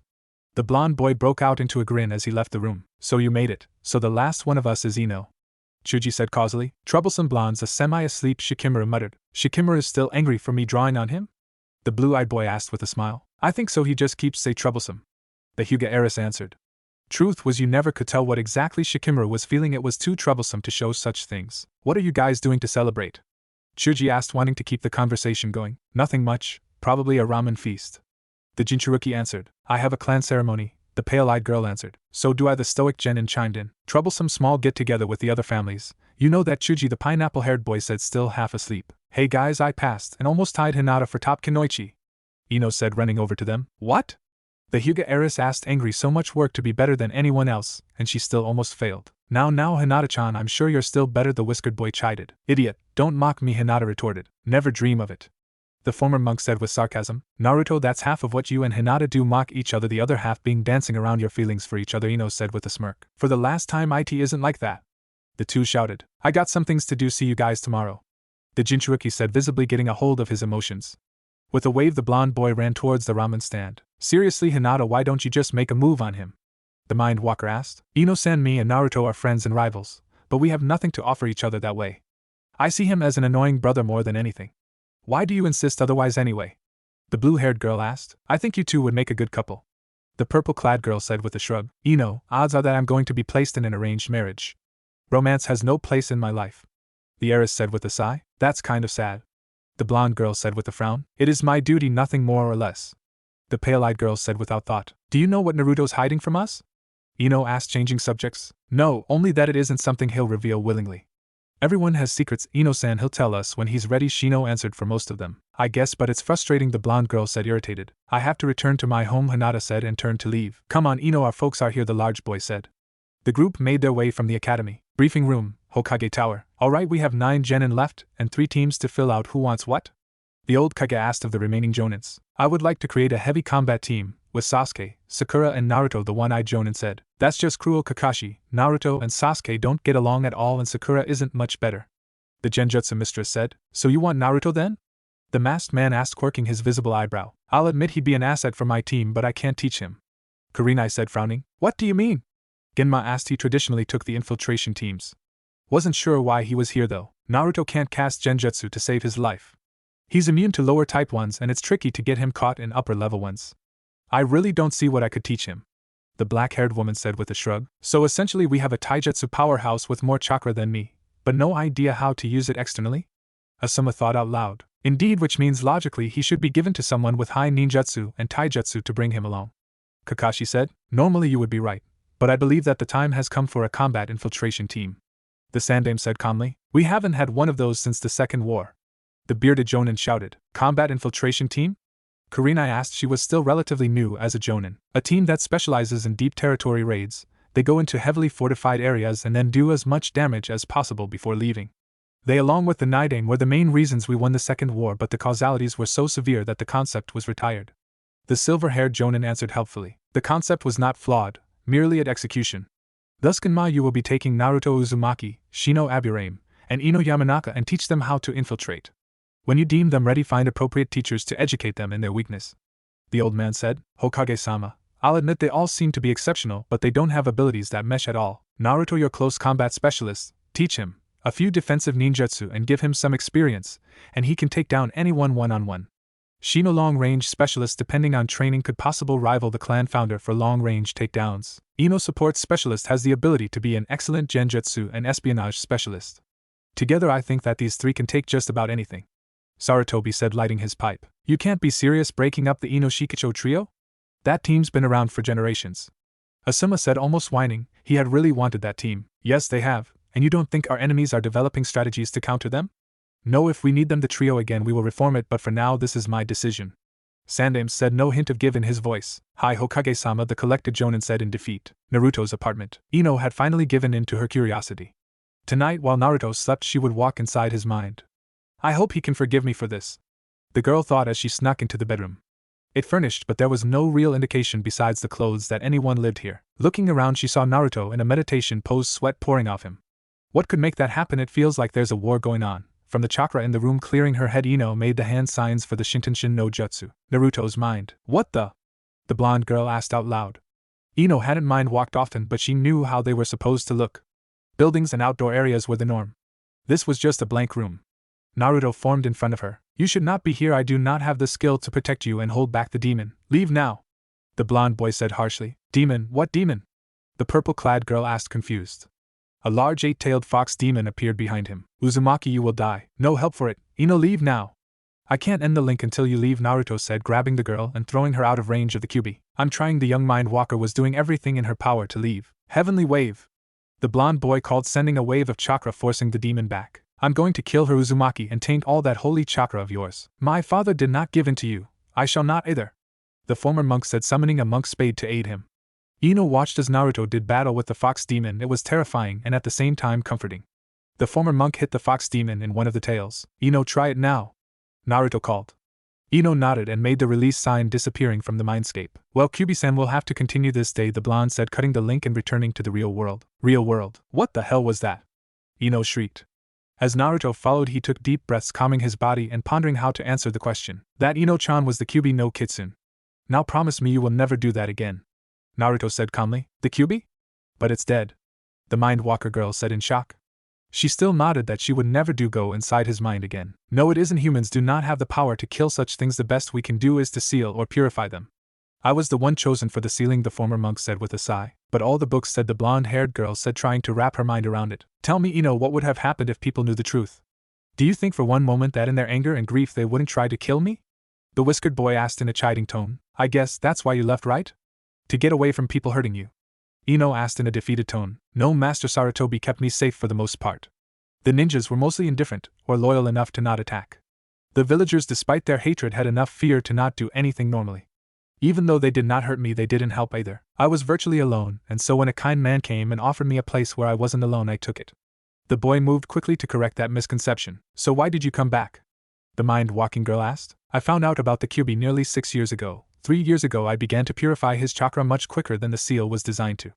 Yet the seal was beyond us. It was decided that I would go to Konoha and have the Sandaime and Jiraiya inspect the seal to make sure it wasn't being damaged by my efforts. Jiraiya wasn't there and Master Sarutobi convinced me to join the academy. From there you know what happened, Naruto said with a shrug. Will you leave again? The Yamanaka girl asked, almost afraid of the answer. I doubt it. I have come to care for people in this village and will fight for it. Besides, I still haven't had Jiraiya look at the seal. The former monk said with a smile. Good, because I don't think any of us want you to leave, the Mind Walker said in relief. So you're not afraid of me? The whiskered boy said, a bit surprised. You're too nice to be the Kyubi. Besides, I saw you fighting it. Ino waved off his concerns. I'm glad to hear you say that. I have to ask you not to tell anyone. Master Sarutobi's law prevents this secret being told by anyone other than myself, or the Hokage. The former monk said, getting serious again. Alright, you should tell the others though. The purple-clad girl acknowledged the law but didn't like it. It isn't something you or anyone needs to know. By my life or death I will destroy the demon. That is my duty. There's no need to burden anyone else with it. The blonde boy said causally. Death? You're going to kill yourself? Ino said in a panic. Why, she didn't know, but something told her that she couldn't let him die. What? No, the seal links us so that if I die the Kyubi dies. That's all I meant, the Jinchuruki said frantically. Okay, I don't want you to die, Naruto. I'm sure Hinata and the rest don't either. The blonde girl said with a sad smile. I have no intention of dying, Ino-chan, but I'm aware of the possibility. Naruto said, slipping into the monk's role without meaning to. So Ino-chan, are you ready for the future? The blonde asked, curious. What? Ino had seen Naruto's philosophical side before, but he rarely asked questions. Tomorrow things will change for all of us. A few years, maybe less, and we will all have our first kills. People we care about will die and we will become hated by some, loved by others. Are you ready for that? The former monk said, judging his friend's reactions. I think so, the Mind Walker said. She knew about that but hadn't really thought about it in depth. Good answer. Now go home and get some sleep, Ino-chan, Naruto said as if Ino had passed some test. Ino nodded and made her way from the apartment. The Jinchuruki watched her leave and sighed. Things were about to get a lot more complicated, he just knew it. Next day, Jonin Lounge. Alright, you two are going to help me figure out what to teach Naruto. I know in general the Yamanaka and Aburame abilities and they have families to help out. Naruto doesn't. Asuma, you've trained with the fire monks. Kurenai, you've trained the boy. Sogenma motioned towards the two Jonin to tell them to start. Well, I'll go first then. The bearded Jonin said, taking a long drag on his cigarette. Monks train differently than we do, that is a fact. However, even I know only hearsay when it comes to Naruto's order. The monks of the Divine Path are warrior monks in every sense of the term. According to rumor, their history stretches back to the old empire. All I can say, ask him what he did at the monastery and work around that. The chain-smoking Jonin finished. Alright, not as helpful as I had hoped. Kurenai, if you would. The saban-chewing Jonin asked. As Hokage-sama said, Naruto's taijutsu and bojutsu is chunin level if not higher. He has an immense store of chakra and decent control for the size he works with. However, Naruto has trouble performing jutsus lower than C ranks. They take a fair bit of concentration to perform. And like I said last night, the boy can't use genjutsu to save his life. The genjutsu mistress said with a shake of her head. But he is immune, you said? The brown-haired Jonin said. Only to ones that directly affect the body. If you know what you're doing, you can still mess with his mind. Tricky though, the boy has spatial awareness down to a science, Kurenai said with a frown. Even she found it challenging to trap the boy in a genjutsu. That's actually pretty common for monks, particularly for the warrior type. They know their bodies too well to be fooled, and the way they fight involves honing their senses to fine edge to see things almost before they happen. The bearded Jonin said, taking another long drag. Well, that helps a little, thanks. Still can't believe that Hokage-sama wants me to create a combat infiltration team.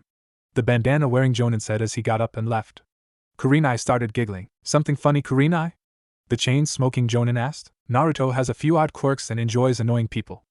I think he's going to have fun with Genma, the black-haired woman said, smiling. This is for what he said during the party last month, isn't it? Asuma said, wondering why Genma had to hit on women all the time. Maybe, the red-eyed Jonin said, giving an enigmatic smile. Asuma shook his head. Women were crazy. Still, he wondered just what his old man was thinking with these teams. On the other hand, he didn't have to teach, so it all worked out. Konoha Academy. Team 7 will consist of Sasuke Uchiha, Sakura Haruno, and Shikimura Nara. Your Jonin sensei will be Kakashi Hatake, Irika said in a monotone, ignoring Sakura's and Naruto's cheers. Team 8 will consist of Hinata Hyuga, Kiba Inuzuka, and Shuji Akimichi. Your Jonin sensei is Kurenai Yehi. Team 9 is still in circulation from last year. Team 10 is made up of Naruto Uzumaki, Ino Yamanaka, and Shino Abirame. Your sensei is Genma Shirani, the scarred teacher finished. Alright, you guys have 2 hours to get to know each other. Be back here by noon to meet your senseis. Before you go, I'd just like to say I'm proud of everyone here. I know you'll make fine shinobi of the leaf, the teacher said, smiling. This class had a lot of potential. Now it was time to see what they could do. Ichikara's ramen stand. This has to be an illusion. It just has to, Ino said in disbelief as she watched Naruto eat bowl after bowl of ramen. If it is, my Kikai cannot detect the illusion. The bug using Genin said. Despite showing nothing on his face, internally his mind was screaming that this was a trick of someone. No illusion. Naruto just really likes ramen. The ramen waitress said with a nervous laugh. So he does this a lot then? The blonde girl said in surprise. No, he only does this once or twice a month, something about being unable to resist temptation. I am said with a look on her face. Kami-sama, forgive me for being weak. The former monk said as he finished the last bowl. Weak? The stoic Genin asked. Although I am no longer a monk, I still strive to live by their virtues. One of them is moderation in eating. However, I cannot control myself when it comes to ramen. The blonde Jinchuruki said with a sigh. So all of you are on the same team then? Ichikaru asked, having come out of the kitchen. Yeah, we aren't sure why though. None of our specialties really mesh, the purple-clad girl said. Hello, I assume you're Team 10? A voice called from behind them. We are, and you are Shinobi-san? Shino said, still in the creepy monotone he used with outsiders. I am Genma Shirani. I am going to be teaching you 3 the fine art of infiltration and later combat. The Samban chewing Jonin said. I thought we were going to meet at the academy, Genma-san, the Jinchuruki said. Kid, I'm pretty laid back, but I am your sensei, and you will call me as such. The brown-haired Jonin said with a little irritation. If you say so, Genma-san. The blonde boy said with a perfectly innocent expression. He's going to be difficult, isn't he? The bandana-wearing Jonin said with a sigh. Naruto's just trying to gauge your temperament, Genma-sensei. Depending on how you react over the next few days will tell him how to act toward you. Ino helpfully explained. So he tests everyone this way? Genma asked. He didn't need this. Naruto only tests people in authority except the Hokage for some reason. Shino said calmly. Alright, might as well get the meat and greed out of the way. Monk boy, tell me a bit about your skills, dreams, and anything else you consider interesting. The Samban chewing Jonin said. My name is Uzumaki Naruto. I am fairly skilled in taijutsu and bojutsu. However, my ninjutsu is merely average and my genjutsu non-existent. My dream is to finish something my father started when I was born. I like ramen, my friends, and Master Saratobi. I dislike people who assume superiority over others and refuse to deal with their past, the Jinchuruki said. Good, bug boy, you're up. Genma said causally. My name is Abirame Shino. I am skilled with the use of my family Kikai bug jutsu. I am considered average in other areas. My dream is to become the greatest Abirame there is. I like bugs, my teammates, and family. I dislike people who hurt bugs unnecessarily, and those who judge based on what one has rather than what one is. The bug user said, his monotone unchanged. Alright, blonde girl, you're last. The Jonin said, pointing at the last member of the team. My name is Yamanaka Ino. I'm fairly good with my family techniques. I'm honestly more of support specialist than combat, so my tai and ninjutsu isn't that great. I know a few low-level genjutsu. My dream is to help my friends and become as famous as my father. I like my friends, flowers, and learning my clan techniques. I dislike people who lie to me and those that are cruel for no reason. The Mind Walker said. Okay, then guess it's my turn. You know my name already. I am what they call an infiltration specialist. Unlike most, I do have a fair bit of skill at combat. I prefer the use of samban and long-range tactics, but I can fight at close range.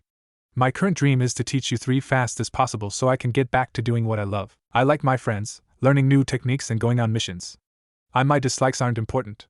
Now I'm to turn you 3 into the first combat infiltration team Konoha's had since the Second War. To do that, I'm going to push you each to your limits. Naruto, you remember the training at the monastery? Genma finished. The whiskered boy nodded. Good, because starting tomorrow you three will be doing part of that routine every day. We will also be doing infiltration and jutsu training. When I consider you ready, we'll start doing missions. The Senban chewing Jonin smiled at Naruto's expression. The blonde was surprised that Genma would do that. Sensei, training that way will improve us all, no doubt, but perhaps I should tell them what it consists of first. The blue-eyed boy asked. Genma nodded towards the boy. Training will be hard. First you will both have to choose a style. Every day you will practice the katas for that style on various environments. Balance beams and solid platforms at first, but as you improve we'll add wire walking, wall walking and water walking as well. In addition to this we will also use gravity, resistance seals. On top of all that we will have to complete all the katas in a set time as well as do physical training. The former monk said, eyeing his teammates. They thought it was going to be easy for the looks of it. So Naruto, given your taijutsu expertise, what styles would you choose for them? The brown-haired Jonin was surprised at the intensity of the training the boy had described. Shino fights non-linearly but relies on hard single strikes to defeat his opponents along with his Kikai to set them up for the strikes. For him I would recommend Wing Chun. Ino fights him more linearly but relies on quick successive strikes to bring her opponent down. She's very fond of kicking combos, so Taekwondo would suit her well. However, I don't know enough to teach either of these styles. The former monk finished. Well, fortunately for you those styles do have scrolls in the library, and worse comes to worse I can always ask Genma said, suppressing a shudder. I understand the concept, but why were we chosen to make a combat infiltration team? Shino asked. Simply put, the Hokage feels that each of you can excel at multiple roles. Naruto, he says you can become a close-range specialist that can defeat anyone in single combat. Add in some of the more advanced clones and jutsu, we create a one-man wrecking crew. Shino, your Kikai abilities and intelligence mean you can fulfill the long-range role as well as team strategist/tactician. Ino, your abilities and will eventually allow you to be the perfect support specialist as well as the espionage specialist of the team. The Senban chewing Jonin explained. Master Sarutobi expects great things of us, doesn't he? The former monk said rhetorically. Yes, he does. Normally we're supposed to test the genin to see if they had good teamwork, but you guys need more than a day to come up with that, so I'm not going to bother. Meet me at Training Ground 10 tomorrow, and we'll start training. Genma said and shined away. I have got to learn how to do that. The blonde boy said. It appears that the next few months are going to be difficult. The bug user commented. We'll get through it together, right guys? The purple-clad girls said enthusiastically. Both nodded, Naruto giving a smile. Training Ground 10. Let's see, have the seal papers, the balance beams, the scrolls. Am I missing anything? Naruto wondered out loud. Well, you're here early, Naruto. A Senban chewing Jonin said, walking up to the former monk. Well, there's a lot of setup involved for the kind of training you want, Genma-san. The Jinchuruki answered the implied question. Still not your sensei yet? The bandana-wearing Jonin said with a crooked smile. You have yet to teach me anything. The blonde pointed out. Genma nodded, showing he acknowledged the point. So how does this training work anyway? The brown-haired man asked, chewing his Senban. Within the order there are 3 ways to enlightenment, way of the body, spirit, and mind. In order to truly achieve enlightenment, all 3 ways must be pursued equally to their fullest. Today I will show you the way of the body. Once you understand that, the ways of the spirit and mind are not too hard to comprehend, the blue-eyed boy said seriously. Way of the body, that means physical training. Genma said, working it out in his head. Right, one must learn the 3 components of the physical: precision, speed, and strength. Precision is about understanding both where you are going to move and why you are moving. Speed is the when you are going to move. Strength is the how you are going to move. One must have balance in all 3 or one will be defeated, the former monk said, nodding to himself. Hey Naruto, Genma-sensei, the young mindwalker called, walking into the training ground. Good, you're here. Let's get these seals onto you. The blonde boy said, pulling out 5 strips of paper. What? The purple-clad girl said. Seals? No one said anything about seals right off the bat, did they? You and Shino are both going to have resistance seals along with a low-level gravity seal placed on your bodies. Once you are fully acclimated to both, we will add training weights. The Jinchuruki answered. Genma-sensei? The blonde girl asked, looking at her sensei for help out of this mess. Ninjas usually don't study seals in depth enough to make these kinds of seals, but they are useful if you can make them. Put them on. The bandana-wearing Jonin said, doing his best to hold in a laugh at Ino's expression. Just put the resistance seals on your limbs, and the gravity seal on your neck, and activate them with chakra. There will be some adjustments on your part. The former monk said, handing the seal papers to her. Ino did as told, and promptly fell down. Son of a bitch, I can barely move. The young mindwalker said, swearing. You just put on a 1.5 gravity seal along with 4 resistance seals, what did you expect? Naruto asked, shaking his head at Ino's profanity. Ino made no answer. What are resistance seals anyway? I've never heard of them before yesterday. The blonde girl asked, instead of continuing to curse her teammate and sensei. Resistance seals basically make it feel like you're moving in water or some other thick substance instead of air. This means you have to fight harder in order to achieve the same range of motion. Genma answered. He had never used seals, but he had a vague notion on how to make them, and knew what most of them did. Exactly right now you're trying to move in water that's roughly 100 meters below the surface at the depth the pressure makes it incredibly hard to move. Add that to the gravity seal, and well you get this. The Jinchuruki explained to his friend. This was difficult but not the hardest thing he could have given them. He did have a couple of 5 gravity seals. No, better give those to Genma-san. Our bodies wouldn't be able to handle it. Well, mine would, but I really don't want to explain why. The former monk thought. Not that I'm complaining, but why didn't you just use heavier gravity seals? Ino asked. Any heavier and it would permanently damage your skeleton. To use heavier seals one must be an adult. However, I do have a seal for Genma-san, the former monk said with an enigmatic smile. Kid, I don't need seals. I fight from the shadows if I can and do the hit and run thing if I can't. A seal ain't going to help me, the brown-haired Jonin said. I have no use for them, so have one anyway. The blonde boy said, handing one to his sensei. This does give me a way to pay back Rado for leaving me with the bar tab last month. Has sweet, sweet revenge, the Jonin thought, unaware he was cackling out loud. Genma-sensei, are you okay? Asks an obviously disturbed Ino. People shouldn't laugh like that, was the thought in both blondes' heads. Huh. Oh sure. Thank you for the seal, Naruto. The Jonin said, getting his mind back on the present. Genma-san has a very disturbing laugh, the blue-eyed boy said with a shudder. Indeed, I hope I am not late. The bug ninja said as he appeared in the group. Nope, these two just arrived early. Get your seals from Naruto and turn them on. The Senban chewing Jonin said with a gesture. Shino walked over to his friend, received the seals. After activation, the only noise was a grunt. Of course, for Shino that was the equivalent of going on a rampage while setting things on fire. Sorry, Shino should have warned you. The Jinchuruki said, sheepishly rubbing his neck. I will survive. The bug nin said stoically. It is fortunate that my Kikai are unharmed by these seals. I would hate to have to hurt my first friend. Alright kids, while you two adjust to the seals, I am going to give you the basics of the fine art of infiltration, Genma said with a smile. It felt good to bring others into the crazy world that was a spy's. The genin nodded, seemingly eager to learn. Alright, to begin with, infiltration is hiding in plain sight. You will be given roles and cover stories. You're going to have to learn each of those better than your own life. Now this is how to do it, and so Genma began his first lecture in years. Hyuga Compound Night, you can no longer stall, Hayashi-sama. Hinata has proven her worth enough that she will be the heiress. Hanabi will be relegated to the branch house unless you can prove otherwise. One of the elders said. You forget yourself, elder. I am the head of this clan, not you. Hayashi said, trying to figure out a way to save his daughter. We mean no disrespect, but the laws and traditions of the clan come first. Another elder said, inwardly chuckling to himself. Try to fight the clan, would he? They would show Hayashi what happens when you do so. Hinata is strong and a worthy heir, I will acknowledge that, but things happen. She is not a man to make sure there is a viable heir now when she's 13. The clan head said, glowering at the council. So you would go against the traditions of the clan? Another elder asked in a sickening tone of voice. Hayashi had to make a choice. There was no choice. I will pretend to agree and smuggle Hanabi out of the compound tonight. Hopefully I can get her refuge with one of the other clans, Hayashi thought, and sighed and gave the answer he didn't want to give. No, but I still protest. It is too soon to decide. The grim-faced man said with a slight tick of his eyes showing his true emotions. Hanabi Hyuga will be sealed and relegated into the branch house tomorrow. The elders intoned. Very well, Hayashi said stiffly and got up and left.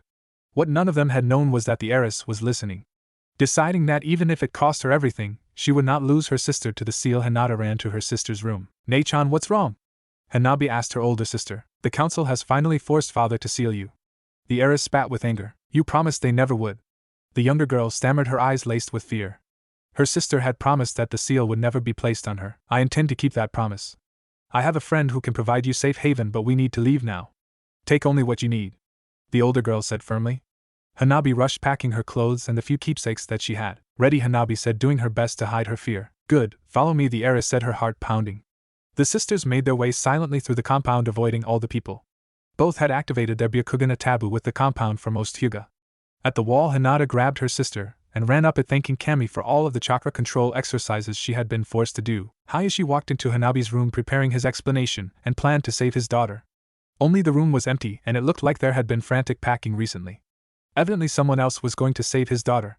Whoever you are, thank you. I could never face my wife if I allowed this to happen, Hayashi thought as he looked out the window. Naruto's apartment. Knock knock. Who could that be at this time of night?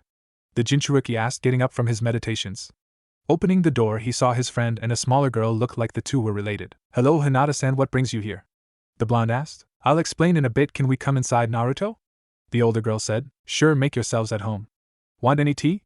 Naruto moves aside and motions to them. Both girls go inside and sit at the table. I would like some tea, Naruto-san, Hanabi says. Naruto nods and goes to put a kettle on to boil. So you two going to explain, or do I have to wait a bit longer? The Jinchuruki says with a chuckle. You know about the birdcage seal? The heiress asks. Naruto nods. They were going to put on my sister Hanabi tomorrow. We need to get her out of Konoha to that monastery of yours, Hinata says. As much as I would like to help out, they won't accept her at the monastery. After all, she is female, and accepting her would involve the monastery in politics, and Master Wu is an isolationist.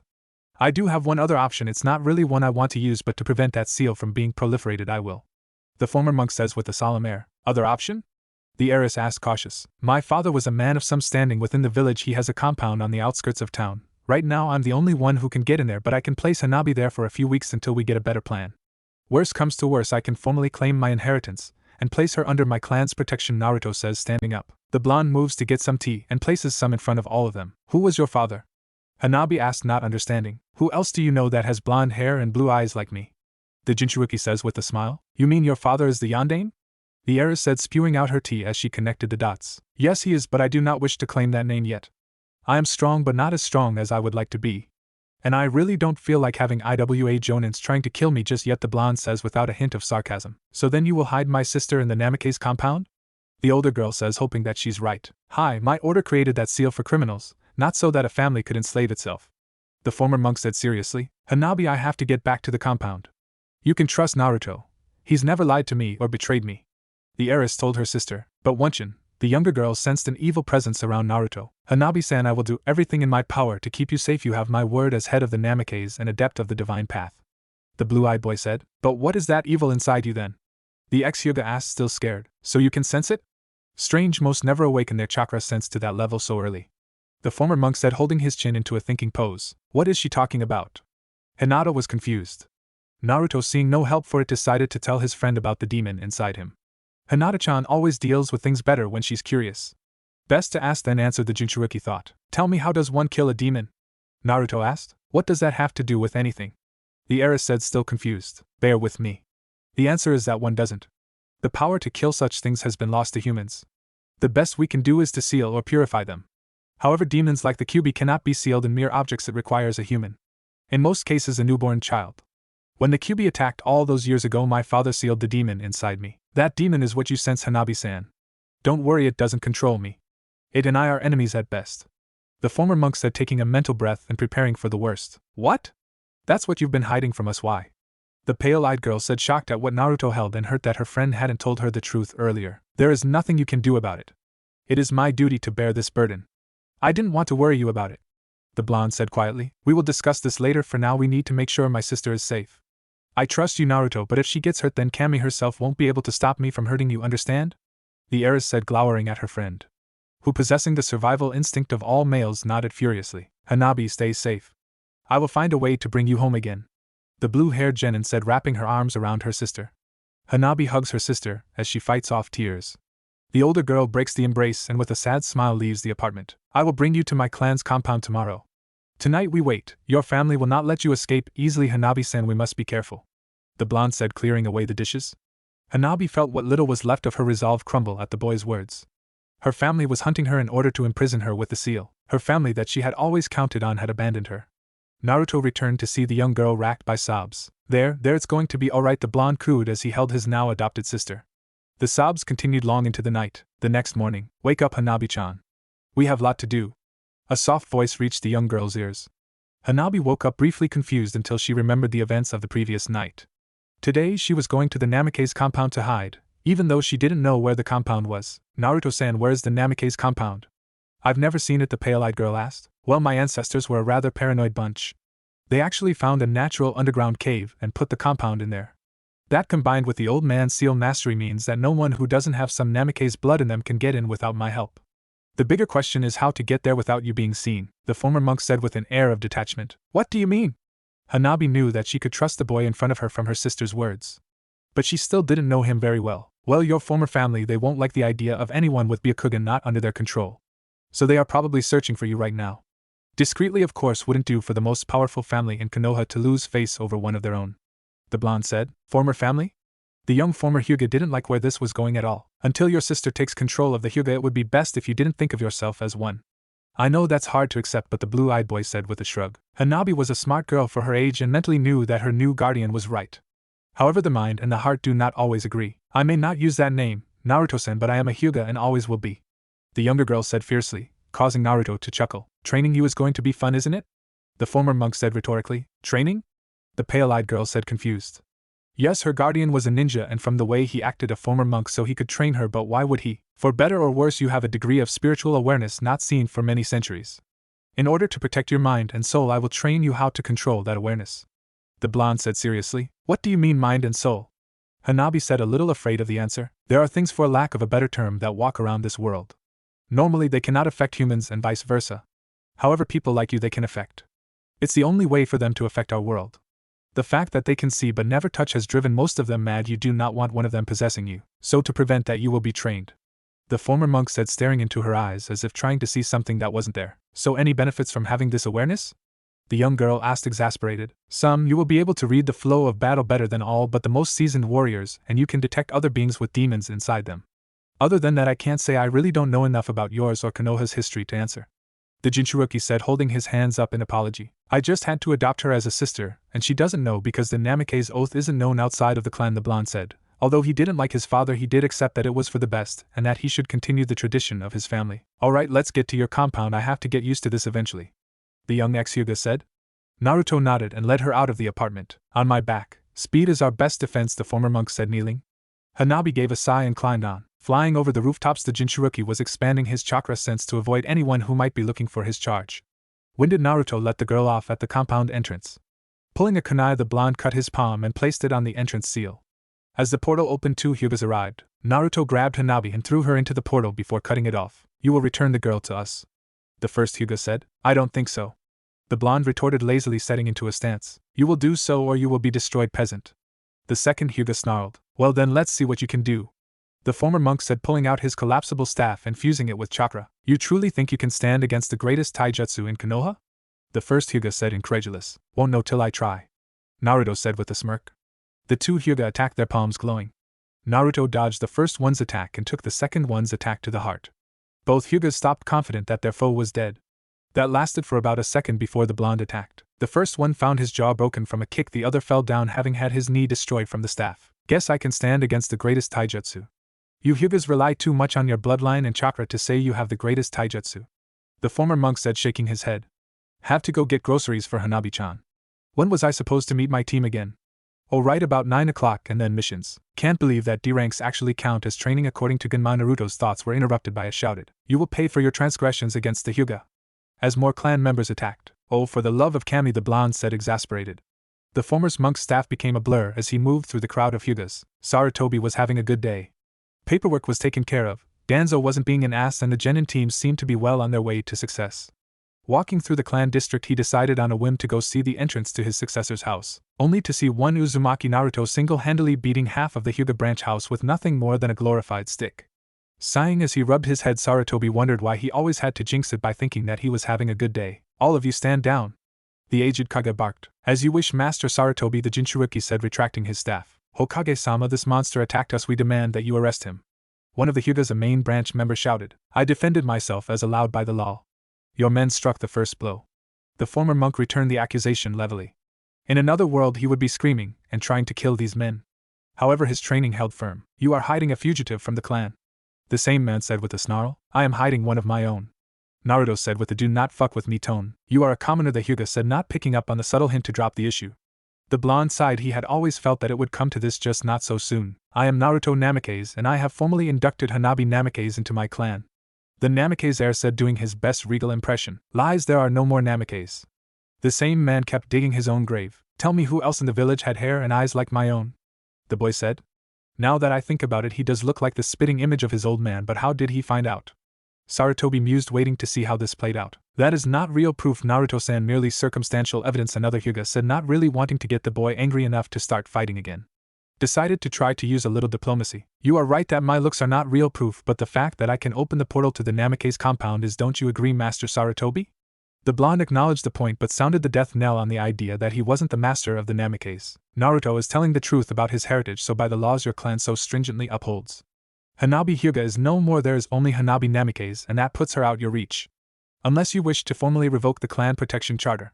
The aged Hokage said in a please do it make my day tone. That will not be necessary. Forgive us, Namikaze-san, the diplomatic Hyuga said as the rest of them retreated. Now Naruto, do you mind explaining what in the 9 levels of hell were you doing?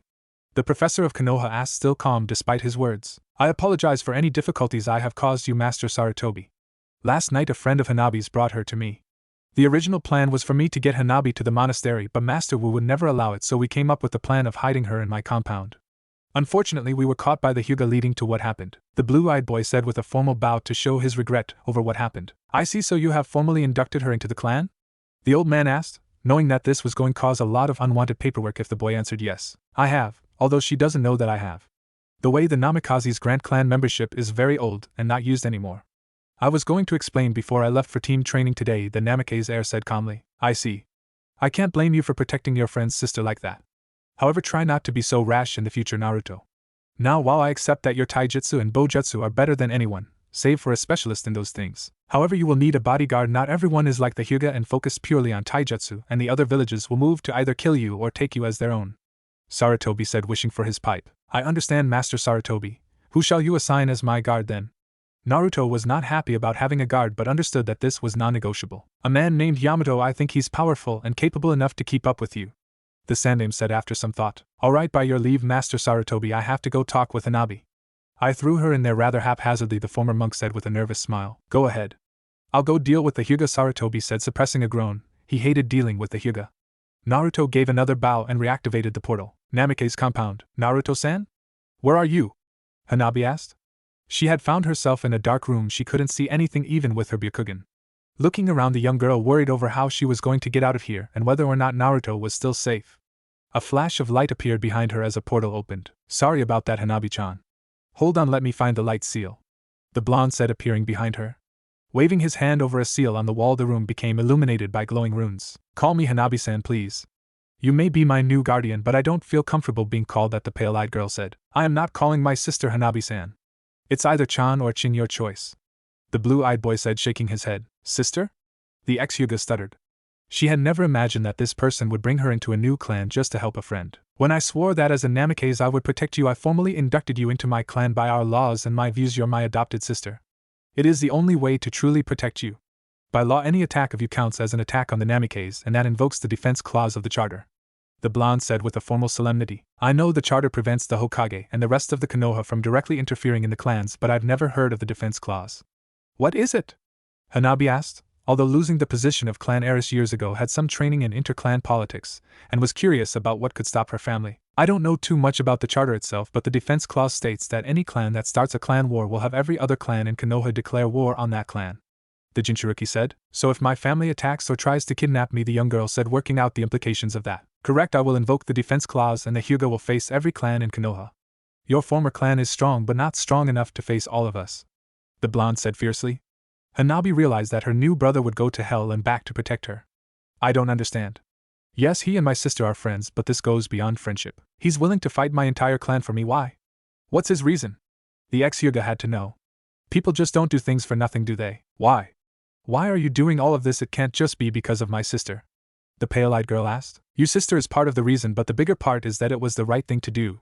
I may no longer be a monk, but I still walk the path as much as I can. No one should be sealed without consent unless they have proven themselves criminals. You committed no crime besides being born. I will not stand by and see anyone enslaved for something like that, the Jinchuriki said seriously. Hanabi detected no lie in his voice. This person was completely honest. Naruto did do things just because they were right thing to do.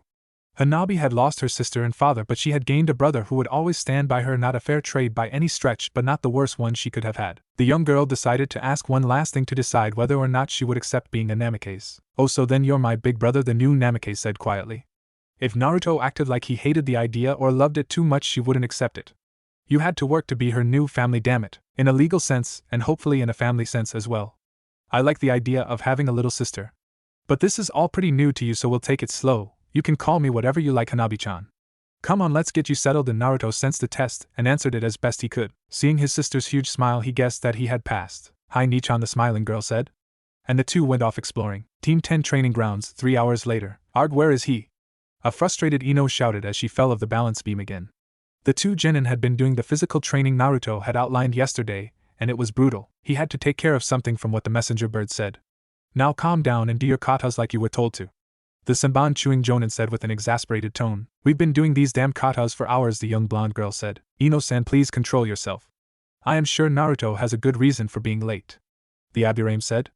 As an Aburame, Shino believed in logic and controlling your emotions, something that his teammate had trouble doing. I do, the Jinchuruki said with a smile, arriving with his staff out and looking like he was expecting an attack. Where were you? The purple-clad girl asked, remembering to be calm at the last minute. I was getting my new sister settled into her home and claiming my heritage, the blue-eyed boy said, his eyes shining with mirth. Didn't know you had a sister or a clan, Genma said, resisting the urge to rub his temples. He felt a headache coming on. Guess I should tell you all everything, the former monk said with a sweat drop. Ino already knows about the Kyuubi and so does Genma-san. Shino deserves to know about it, and they all should know who my father is.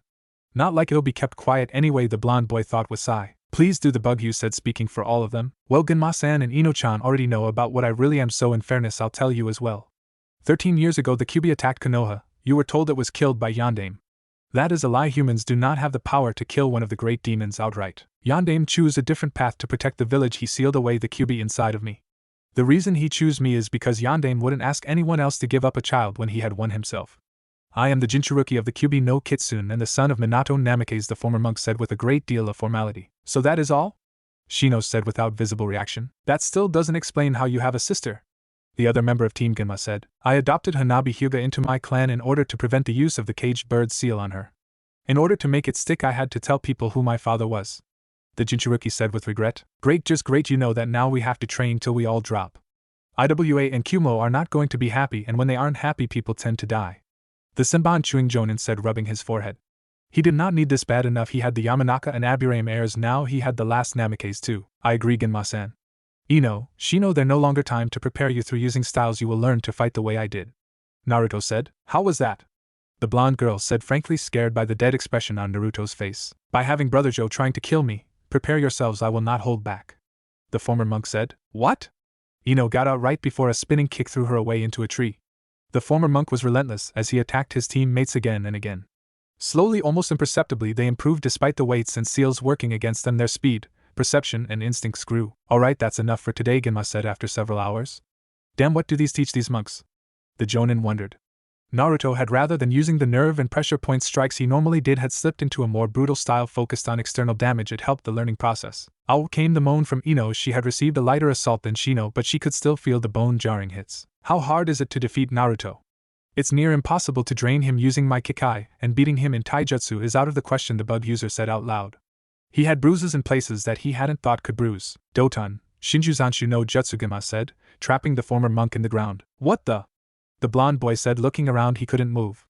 Why had his sensei trapped him like this? It isn't too hard to defeat Naruto, as long as you don't play to his strengths. Right now you're both too specialized to take him on because he naturally counters both of your specialties. Now Naruto, do you know why I trapped you in the earth? The Sabanchu Jonin said. To show why ninjutsu is useful? The former monk said, nonplussed. To teach you humility, Genma shouted. This kid didn't think normally at all, the Jonin realized. Why didn't you say so? The Jinchuruki said, still confused. I swear you three will be the death of me, the brown-haired Jonin said with a sigh. Sensei, shouldn't we get him out of there? Ino asked. True, Naruto had hurt them both, but he was still a teammate, and it had been with the best intentions. Now let him figure it out. You two head home. Meet here tomorrow for more training and maybe a mission, the Sabanchu Jonin said, and shined away. The two non-buried genin looked at each other, and with a shrug left the training ground. Hey, I still have to get food for me and Hanabi-chan, the former monk shouted, struggling to get out of the ground. Unfortunately, Genma had reinforced the ground with chakra and there wasn't enough room to move and wiggle his way out. There was barely enough room to breathe. Hello, Naruto-kun, an unassuming man with brown hair and leaf headband said. Hi, could you get me out of here? The blonde asked this new man. Something seemed off about him, not in any negative way. Just different from the normal shinobi. His aura, it's like those with bloodlines, but it seems fake somehow. How does one create a fake bloodline? The blue-eyed boy wondered. Certainly, I am Yamato, by the way, the smiling man said, and used a Doton Jutsu to force Naruto out of the ground. So you are the one Master Sarutobi sent? The Jinchuruki said with a questioning look. I am here are my orders to prove who I am. If you ever need to have me prove who I am, ask me to perform a Mokuton Jutsu. As far as I know, they are completely unique to me and the first Hokage, the tree user said. Hi, thank you. Now let us get some groceries, Naruto said with a smile. That explains it. Mokuton is one of lost chakra natures not usable outside of a bloodline. But I don't remember the Shodai having any kids. Strange. Could he have been hidden away like me? No, if he is a Jonin, then he's obviously strong enough to defend himself now, and the village wouldn't throw away a bloodline like that. So the question is, how did he obtain the ability to use Mokuton? Even monks have trouble using that chakra nature, the blonde thought with a frown. The two walked in silence for a while. You're wondering how I gained the ability to use Mokuton? The Jonin said with a smile. If it's not too much trouble to explain, I have heard that it is possible to learn one of the lost chakra natures, but it requires a degree of mastery that takes decades to achieve. The Jinchuruki asked politely. I received my ability thanks to an experiment by Orochimaru. I was the only one to survive out of 50 test subjects. Now what do you mean lost chakra natures? Yamato asked curious. The Hokage had said that the blonde was a treasure trove of archaic knowledge, and he was always curious about his artificial bloodline. When chakra was first discovered, there were 4 types for humans: wind, water, fire, and earth. The true genius of the Rikudo Sennin was the ability to combine these 4 natures into 4 new natures: ice, lightning, magma, and wood, depending on how one combined the natures. He also passed this on to other people. As time went on, people developed instinctive use of lighting, so much so that it became the 5th normal chakra. However, the ability to use magma, ice, and wood became more and more restricted to the point that only those with bloodlines could use those chakras effectively. With the destruction of those clans, they became the lost chakra natures. Although I have heard that with sufficient mastery one can recreate these chakras, the blonde said with a sort of ironic chuckle. He knew all about chakra but couldn't even use 2/3 RDS of his available chakra. The holy chakra drove him insane, and the demonic chakra destroyed his body, and using both at once would kill him. How do you know all of this? The Mokuton user asked, surprised at the detailed description.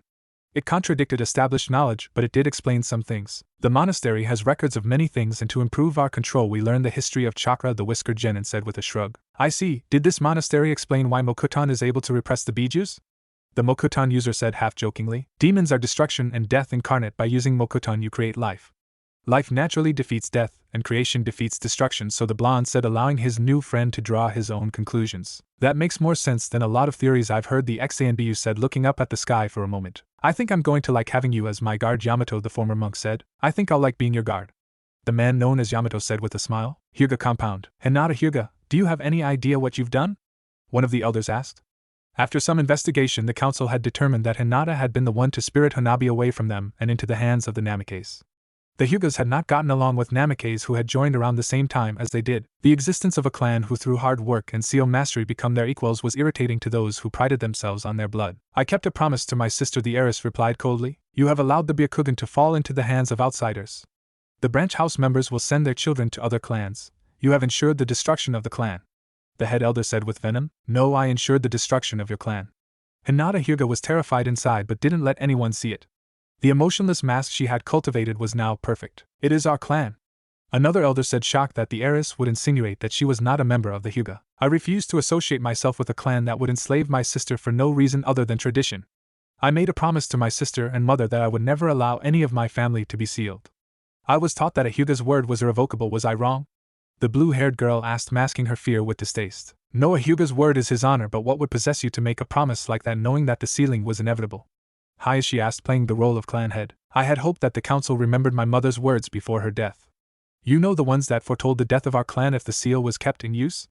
The heiress said. Himiko Hyuga had indeed possessed nearly prophetic ability to predict the outcome of certain practices and had correctly predicted the outcome of the Kyubi attack, Third Shinobi War, and the Kumo incident. Her last prediction had been of the destruction of the Hyuga. She was delirious. The second elder snapped. She was never wrong before, and you all dismissed because Kami forbid you change and have to do your own work. The blue-haired genin snapped back, letting a little bit of her anger show. The Hyuga are the strongest, we cannot be destroyed, the head elder intoned. Then tell me why one genin was able to take on half of the branch house and force them into a stalemate? The grim face of Hayashi said with a wry tone. This boy, he contains something that makes him immune to our attacks. A third elder said darkly. No, he just understands taijutsu better than anyone save a taijutsu master, the clan head said, shaking his head. What was it the fourth had said? Oh right, stability leads to stagnation, stagnation to death. Better to change on your own terms than be forced to change. What is the meaning of this, Hayashi? Why are you defending the boy? The second elder asked angrily. The elders weren't used to people arguing with them and didn't take to it well. I do not defend him nor condone what he did. However, I have studied some of his style, and I tell you this, none of one here save me or my departed brother can face that boy in taijutsu and win. Hayashi said solemnly. There was a reason why the Hyugas had always tried to get monks to train them. Father, if I could explain, I have sparred him many times and understand a little of his style, the heiress spoke up. Go ahead, the clan head said after a moment. The Namikes uses a style called Kotetsu Bodhi, steel body. In essence, he has a constant level of chakra flowing just under his skin in combat. He uses this chakra to harden his skin to the point that it becomes steel-like. This means that our Juken cannot pierce it, and he hardens his Tenketsu even more. Combine this with an encyclopedic knowledge of nerve strikes and pressure points, you have someone completely immune to our taijutsu. To defeat him you have to use ninjutsu, or be able to overwhelm his chakra with your own, and given the amount he has that is almost impossible. The blue-haired girl hated telling her friends secrets like that but hoped it would chase off the elders. He must be killed, then we cannot allow that style to be taught. One elder screeched, an impressive feat considering he was in theory male. You would violate the charter just so that you do not have to change? Asked the clan head, dumbfounded. The charter had been in place since the founding of Konoha. Any clan who broke it or threatened to break it was branded for all of history as a traitor that no one could trust. We must maintain our superiority no matter what the cost, the head elder said with a depressing finality in his voice. Years of having what amounted to absolute power within their own domain had dulled the once razor-sharp political senses they had. No, I think this farce has gone on far enough. It is one thing to sacrifice our own for the good of the clan, it is another to sacrifice the clan for our pride. Think if the Namikaze die, the Hokage will use it to break us, the Hyuga will be destroyed. Hayashi actually shouted a first for him. Then we must co-opt the Namikaze into our own right. Now it only contains 2 members, it will not be hard. Another elder said calmly. How? One of them has no reason to love us, and the other despises us for the seal. The first elder had calmed down, and was thinking rationally. You said you were friends with him, did you not, Hinata? The head elder asked quietly. I am, the heiress said, not liking the tone of the elder. Then seduce him, have his child. If he is as honorable as you say he is, he will marry you and the Namikaze will cease to exist. The second elder said calmly. Hinata had to fight a laugh. It was insane. Naruto didn't even look at women.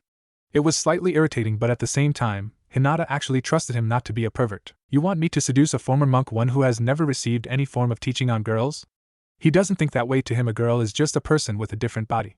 Naruto has no inclination towards this and that, and probably won't until puberty. Even then he'll control it to the point where it wouldn't matter. There's just no way to let him know that you're interested short of jumping his bones, and even then he'll probably assume you were drugged or something and do his best to incapacitate you and leave before anything really happens. The blue-haired genin said after a moment to control her reaction. You're saying it is impossible to seduce him? The first elder said. I was never trained to seduce anyone. I am after all a Hyuga. I do not have the ability to seduce him, and even if I did, I doubt I could do that to him. The heiress said sadly. If things had been different, they might have had something. As it was, she was not going to lose the closest thing she had to a brother over the council's idiocy. Why is that? Hayashi asked, curious. If it wasn't for the open defiance that Naruto had given the Hyuga, he would have made a good match for Hinata. Because all things considered, I have come to see him as a surrogate brother. It just wouldn't feel right, the pale-eyed girl said in a resigned tone. How could you see that individual as anything other than an enemy? The head elder said, angry that the heiress wouldn't bend to their will. Naruto was the first person to approach me, not as Hinata Hyuga, heiress to the most powerful clan, but just Hinata, one more academy student. I don't have to play games with him, or always worry that he's just using me. That is why I trust him. The blue-haired girl had a faint smile at that. I see. Tell me, why does the Namikaze hate the seal so much? The first elder had long since realized that for better or worse things had to change. There was just no way to maintain the stasis that the Hyugas had been locked in for years. From what I know, the seal was invented by his order in order to imprison people who for various reasons could not be physically contained or killed outright. It was for criminals, not for the reason we use it, Hinata said coldly. She, like many, hated the caged bird seal. Does he know how to remove it? The clan head asked calmly. If the knowledge of how to remove it got out, then the main house could say goodbye to the land of the living. I don't know. Naruto's never really talked about what exactly he does and doesn't know. Even my knowledge about the Kotetsu Bodhi took nearly half a year to gather. I would say no given his lack of interest when it comes to seals, but he probably knows someone who does. The heiress gave an evil smile. She had promised her mother and herself that by hook or crook the Hyuga would change. If the branch house finds out that seal is removable, then they will revolt. They will not care about the consequences. The chance to be free is too good to pass up. The third elder said. What shall we do then? The second elder asked, fear in his voice. We have a choice, either we all have the seal or none of us do. Those are our only options now. If we free the branch house, then we will have a measure of gratitude, and the branch house probably won't try to kill us. Or we all get sealed, and again the branch house won't kill us for fear of retaliation. The first elder said, truth be told, he had gotten tired of seeing innocent children scream in pain as the seal was applied. I refuse to see our great clan held captive to mere fear, the oldest council member said with rage. Fear of what? Change? You old fool, for better or worse the world has changed and the Hyuga must adapt. Our strength comes from our honor, not our traditions. The first elder said, frankly getting sick of this. I am your elder and superior, you will not speak to me that way. The oldest member shouted, his voice filled with hate. By what right do you claim superiority? I have done more missions and harder ones than you have, or did you forget, esteemed sir, which one of us became a jonin? The first elder asked. In truth, there were not that many Hyuga who ascended past the rank of chunin. Jonins were required to be proficient in at least 2 of the 3 great ninja arts. Hyugas were masters at taijutsu, but their tunnel vision prevented them from learning genjutsu or ninjutsu. The old hate monger had no response. Enough. We can all agree that for better or worse we have to change our ways. So although we have no way to remove the seal, we will not put it on any more children, and the use of it as a punishment tool is forbidden. Hayashi said, formally putting his foot down. We have to protect the bloodline.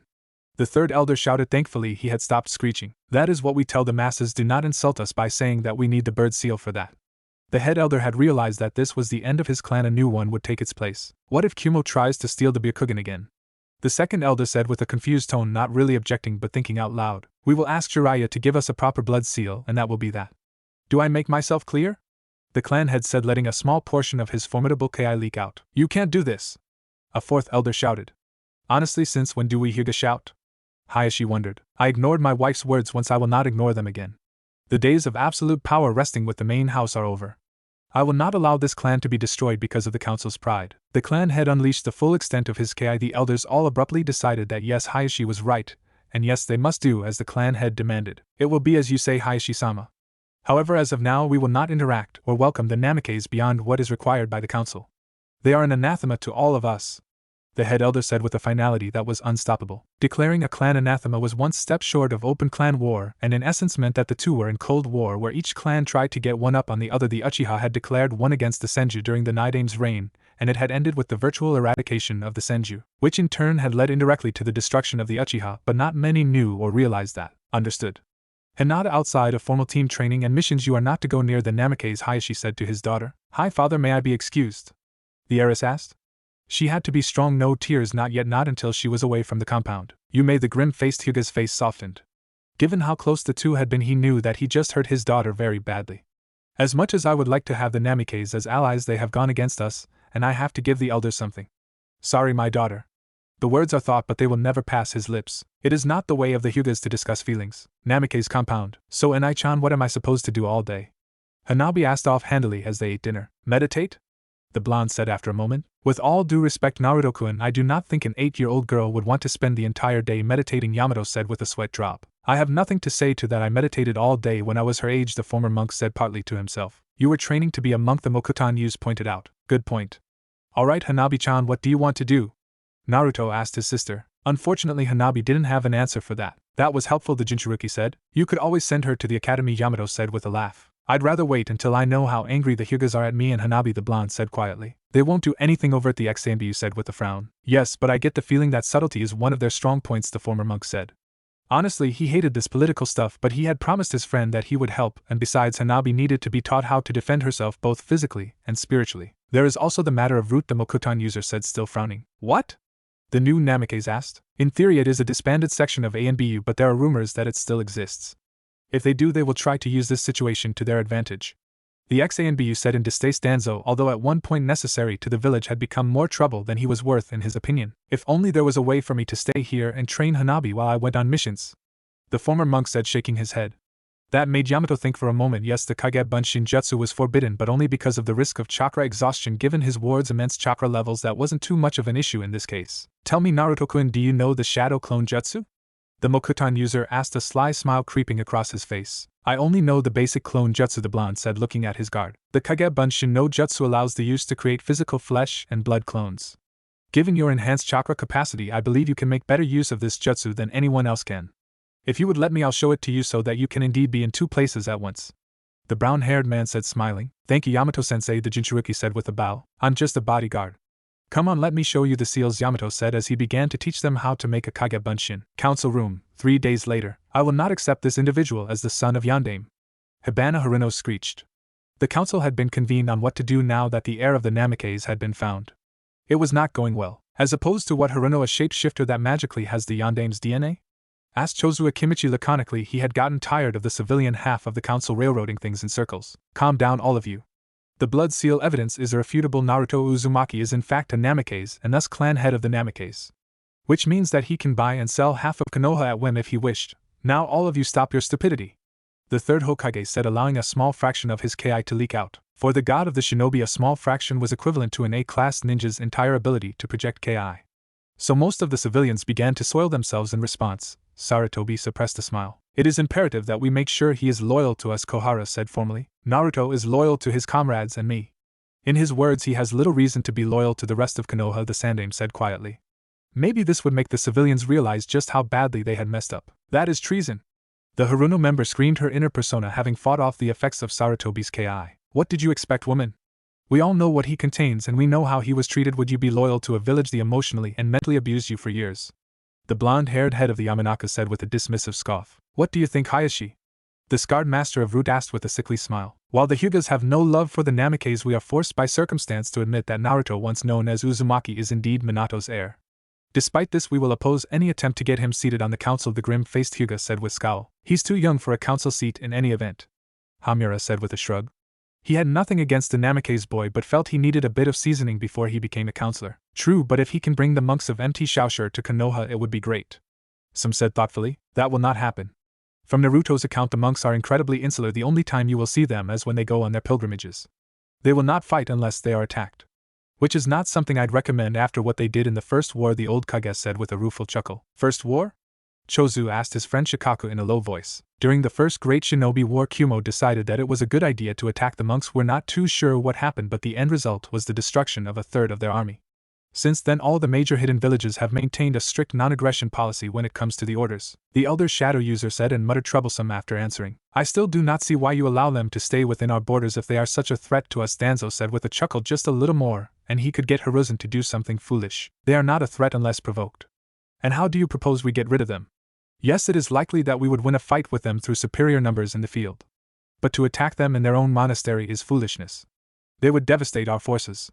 Now enough of this arguing. Due to the Namikaze's age, he will not receive a seat until he reaches the age of majority. Until that time, his seat will be held in trust by Irika Yumino. Upon reaching the age of 18 or achieving the rank of Jonin, Naruto Namikaze will be allowed on to the council. We will then decide the exact fate of the Namikaze, the old Kage said, frankly hated all of this political bullshit. Hurry up and become the shinobi you were born to be, Naruto. I'm too old for this job, he thought. Konoha. Naruto had gone out with his new sister and guard for some dinner, oddly not ramen. This had taken him a fair ways away from his usual haunts. On a whim, he stretched out his chakra senses and found it thrown back in his face by something. This would need some investigating. Yamato, Hanabi-chan, head back home. I've got to go check something, the Jinchuruki said and took off looking for the source of the disturbance. Don't worry, Hanabi-chan. Naruto knows what he's doing, the Mokutan user said comfortingly to the girl. At least I hope he does, he thinks with a frown. I knew that because of the Kyuubi attack, Konoha would have places where the darkness lives, but nothing like this, the former monk said, disturbed. He had found his way into an underground complex. Unlike his compound, the stench of decay and evil was omnipresent here. True, this place it is calling me. Kyuubi? How are you out of the seal? I'm not, but the darkness here, it strengthens our connection enough so that you can hear me. Well, truce until we figure this place out. Even your chakra doesn't feel this evil. I take that as an insult, but you're right. This place it is infested with demonic chakra, almost as if there was a gathering of demons or possessed people here. Not too long ago, from the feel of the place. That doesn't make any sense. Your kind wiped out most of us during the war. I know, but I'm only saying what it feels like. Walking into a large chamber, the former monk felt physically sick. There was an altar with children's skeletons scattered around it. 4 pillars supported the roof. Those monsters, they killed children too. Summoned me, so that's why I was pulled here all those years ago. I may be a demon, but you hairless apes never cease to surprise me at what you do to each other. I recognized the symbols on the pillars. They were used by the Dark Order during the Three Saints War. But that doesn't make sense, we killed every last one of them. Apparently not. For all your frailty, you worms are surprisingly resilient. I must get out of here and inform Master Wu.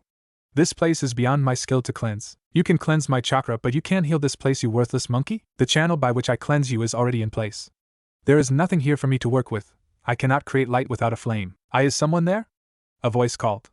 It was Sakura. Hi, keep talking and I'll find you, the blonde said and reached his senses out despite the strain of fighting off the malevolence of the room. Naruto, what are you doing here? The pink-haired genin asked, her curiosity overcoming her fear. I sensed the darkness here and went to investigate.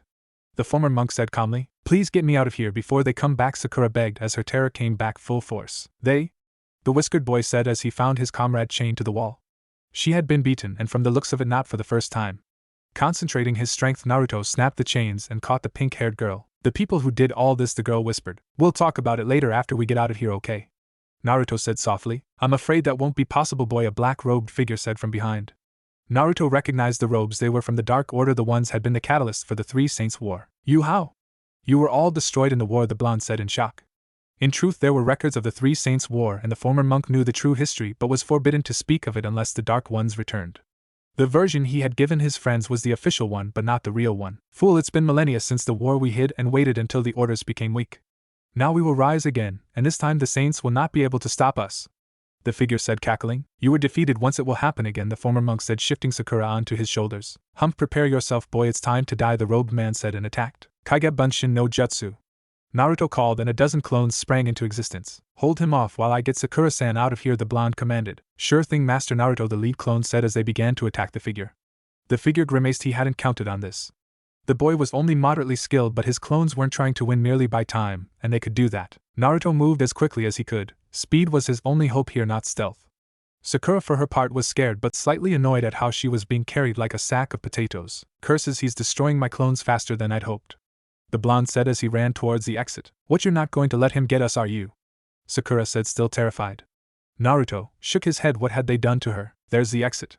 Hold on, the Jinchuruki said as he made a flying leap through the entrance into the air. So that's where this passage goes, Naruto said, looking around the academy grounds. We've escaped?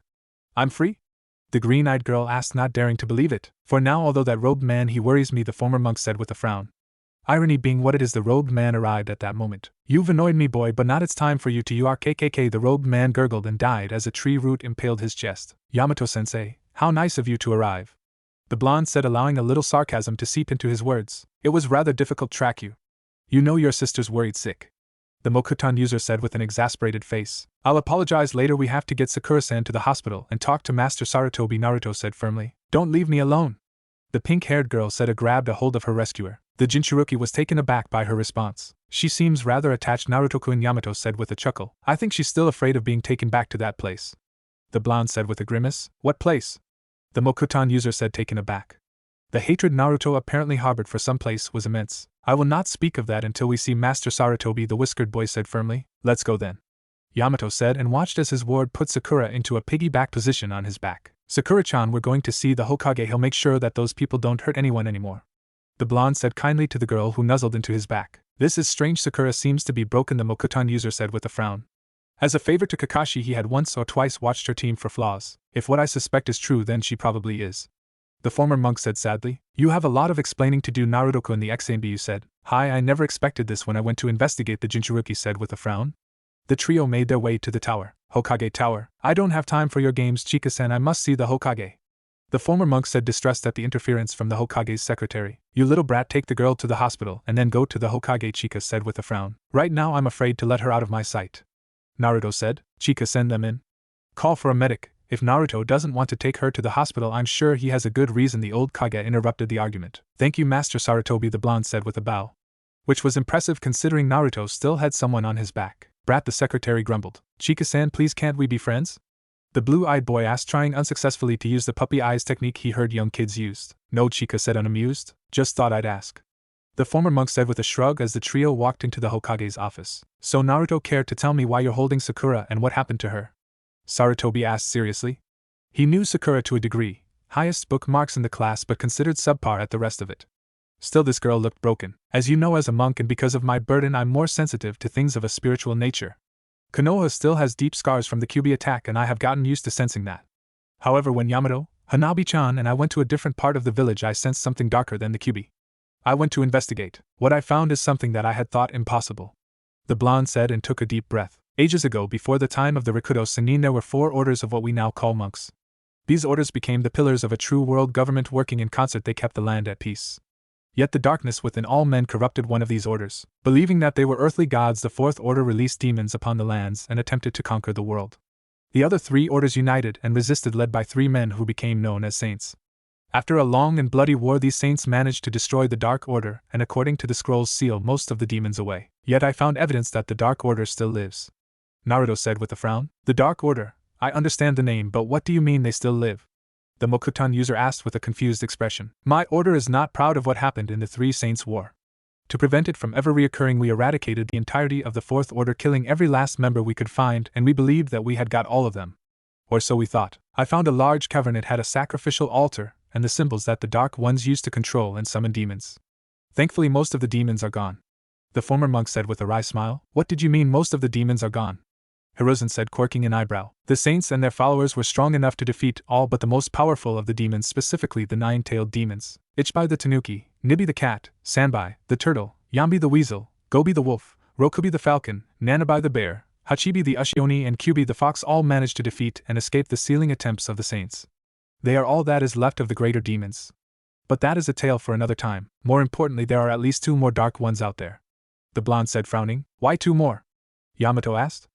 This was way above his pay grade, but he was still curious. The Dark Order always worked in groups of 3, a master, a servant, and a student. Yamato killed one of them from his skill, I would guess a servant. The Jinchuuriki said with a grimace. So we have 2 members of an organization that your order fought a war to destroy running around Konoha, is that what I'm hearing? The old Kage asked, resisting the urge to rub his temples. It is Master Sarutobi. I can probably defeat the student, but the master is beyond my skill. We must get word to Master Wu. I need help. Besides, that altar needs to be cleansed of the innocent blood spilled. The blue-eyed boy gave a shudder at the memory. Innocent blood? Sarutobi asked. Somewhere deep down he knew he didn't want to hear the answer to his question, but had to ask anyway. That altar, it had been used for human sacrifice. Specifically children from the skeletons I found. Blood has power, particularly innocent blood, and there are few things more innocent than a child, the former monk said, looking down. Why would anyone do that? The old Kage said, visibly sickened. It was thing to ask children to fight, to teach them to kill. He hated that, but it was necessary. But to kill kids just because one needed to power some jutsu. It was beyond the pale. This is just a guess on my part, but I believe they were summoning the Kyuubi to the village so that the demon would be sealed and my father slain.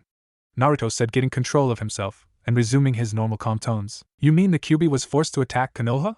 The Mokutan youth asked, a bit disturbed. If someone could force a demon as powerful as the Kyuubi into submission, what else could they do? Forced? No. If it had truly wanted to, the Kyuubi could have fought the compulsion, but for all its intelligence, the demon is an arrogant thing. It probably didn't believe it could be defeated. The blonde said. So how do we send word to your master Wu? No one in Konoha knows how to get to empty Shaoshire besides you. The Sandaime said, slipping into his role as leader of the village. You're right. What if you sent me on a mission? The Jinchuuriki said with a quizzical look. Yes, a courier mission. It would be C-class simply because of its urgency. That would work. The council wishes for me to open talks with the monastery anyway. Yamato, given the nature of this mission, I'm going to ask you to back Genma up along with the rest of Team 10, the grandfatherly Kage said. Hi Hokage-sama. However, what about Sakura-san? The ex-ANBU normally wouldn't care too much about one genin, but in this case he made an exception. I'll have Inoichi take a look, hopefully he can help her.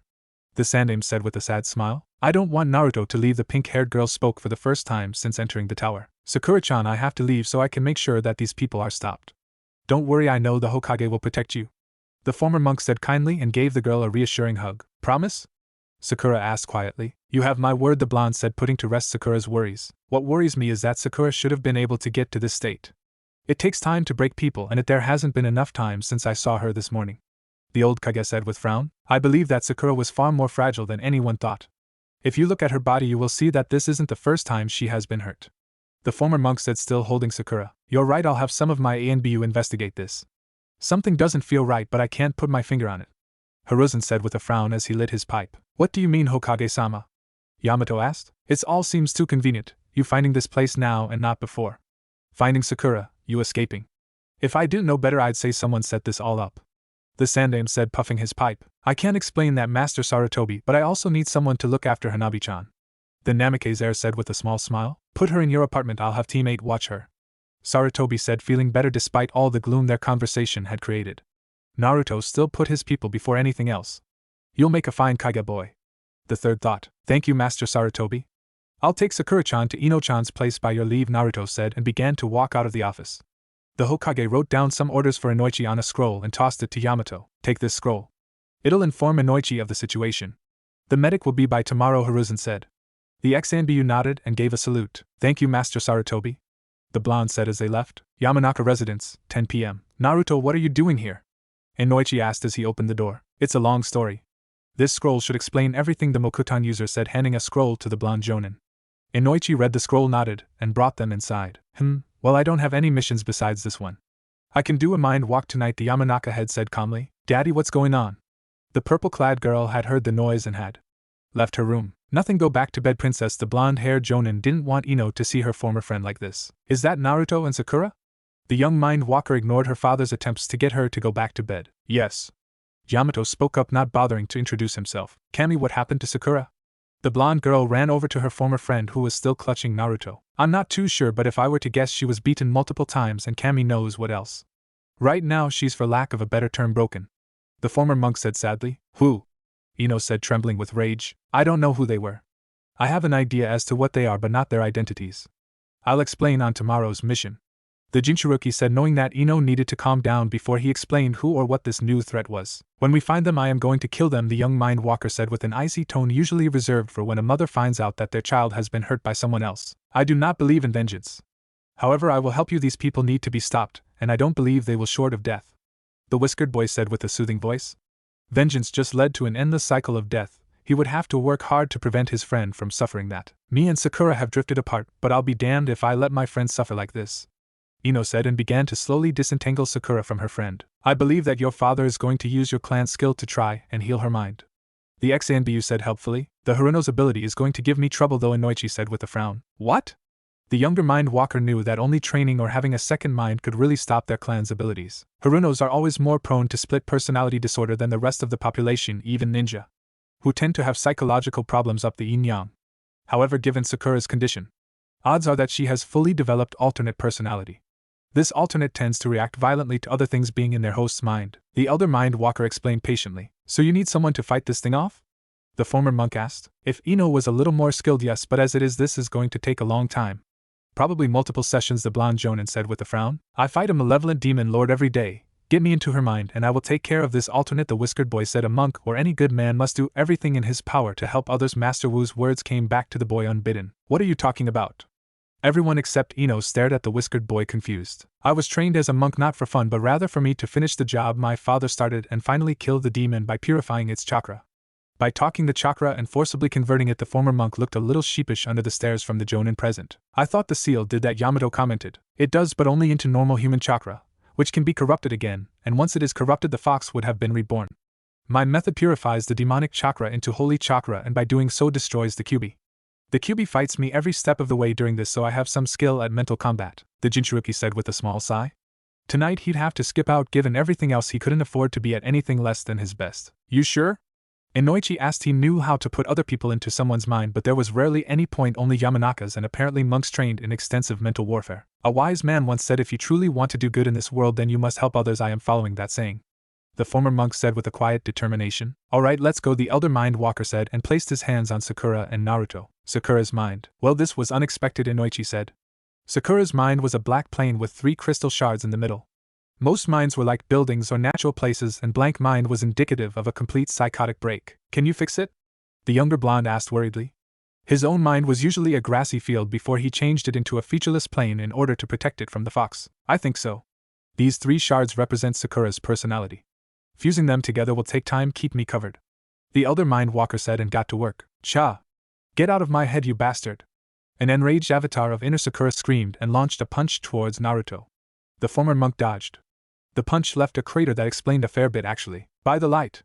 Naruto was forced to gasp. To willing do damage to one's own psyche in order to defeat someone was insane. "You're like those snake-fucking bastards who hurt me in the first place," the inner Sakura shouted and launched a drop kick at the blonde boy, who again dodged. "No, I'm here to help, really."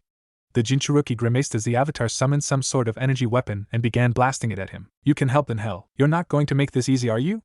the whiskered boy sighed. "Die. Last chance, stop and I won't hurt you," the blue-eyed boy pleaded. "This is my mind, you can't do anything." "You aren't the only one who knows how to fight in a mindscape," Naruto said and summoned a staff into his hands. "You think that staff is going to help you? This may be your mind, but my will is stronger than yours," the blonde boy said and slammed his staff into the avatar hard, sending her flying. "Grunt how? You have some skill, I'll give you that. But you're about millennia too young to actually challenge me." "Paralyzing palm," the former monk said, blurring as he moved. Without warning, he hit the avatar, causing her to crumple. "What did you do to me, you bastard?" "Calm down, I shut down your ability to move. As long as I don't kill you, I don't have to hold back," the blue-eyed boy said with a shake of his head. "You're not going to kill me? I'll admit you're annoying, but you're only doing what's natural. You can't beat me, I have no real reason to kill you." "Don't worry, we'll be gone soon enough," Naruto said with a reassuring look. "You really want to help, don't you? There is a seal that forces the creation of me and other personalities. If you destroy it, your friend's work will go easier." "Thank you. Where is the seal?" the former monk asked with a bow. "It should be somewhere on me." Naruto soon found the seal on the back of the avatar's neck. "Who would use a seal like this? Even heavily modified, I can still tell that its original purpose was to forcibly express latent demonic tendencies. Those black-robed monkey fuckers, that's who." Yes, hold on, this might sting a bit." The blonde boy was unsure how to handle this more vulgar version of Sakura. "Censored, censored with a kunai, censored. That's quite the vocabulary you have there, Avatar-sen," the Jinchuruki said, surprised. "Could you even do that with a kunai?" "Probably better not to know. That hurt. Sorry, I sometimes forget that I have a higher pain threshold than most," the blonde boy said sheepishly. "So what now?" Now we wait," the former monk said, sitting down. Hours later, Inoichi turned from his work. The crystal shards had been mostly fused together, the remainder could wait another session.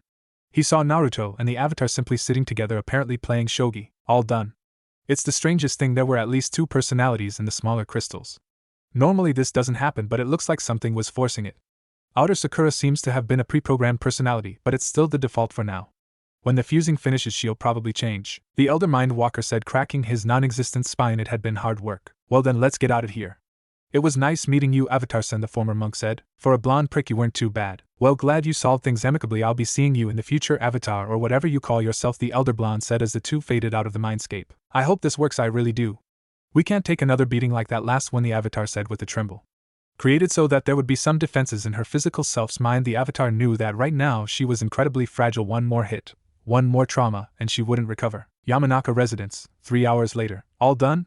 The wood user asked as he looked up from the wall he had been resting against. Ino had drifted off to sleep on the couch. Not quite, but she's healed to the point that she can be left alone for a little while. The Elder Mind Walker said. We have to go now, but tell Sakura-san I'll see her before I leave tomorrow, the former monk said, bowing as he made his way to the door. Where are you going? The blonde Jonin kept his ear pretty close to the ground when it came to his daughter's team and hadn't heard anything. Lord Hokage wishes to hold a discussion with the abbot of Naruto's monastery. Naruto and Team 10 are being sent as ambassadors. The ex-Anbu said with a shrug. Alright then. See you around, Naruto, Shinobi-san, Inoichi said. The two nodded and left.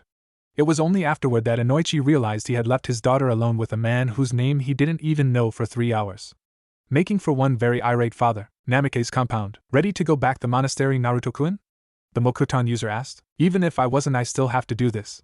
My own feelings don't matter when something like this is at stake, the blonde grimaced. Why are you so terrified of this dark order? Yamato found it unnerving the way that this boy, who otherwise had enough confidence to fill an ocean, seemed so scared. Do you know how many died in the Three Saints War? 50 billion. Most of those casualties came from the Dark Order killing civilians to power their dark arts. I cannot allow that to happen to Konoha, the former monk said, fists clenching. Guess we're lucky you came back, eh? The brown-haired guard said with a smirk. Truthfully, Master Sarutobi is right, there is something more just on the edge of my perception. Hanabi-chan asleep? Naruto asked to get this conversation on a different topic. Yeah, I put her to bed before I went to get you, the Mokuton user said with a shrug. We'll move her in the morning. Right now we both need rest.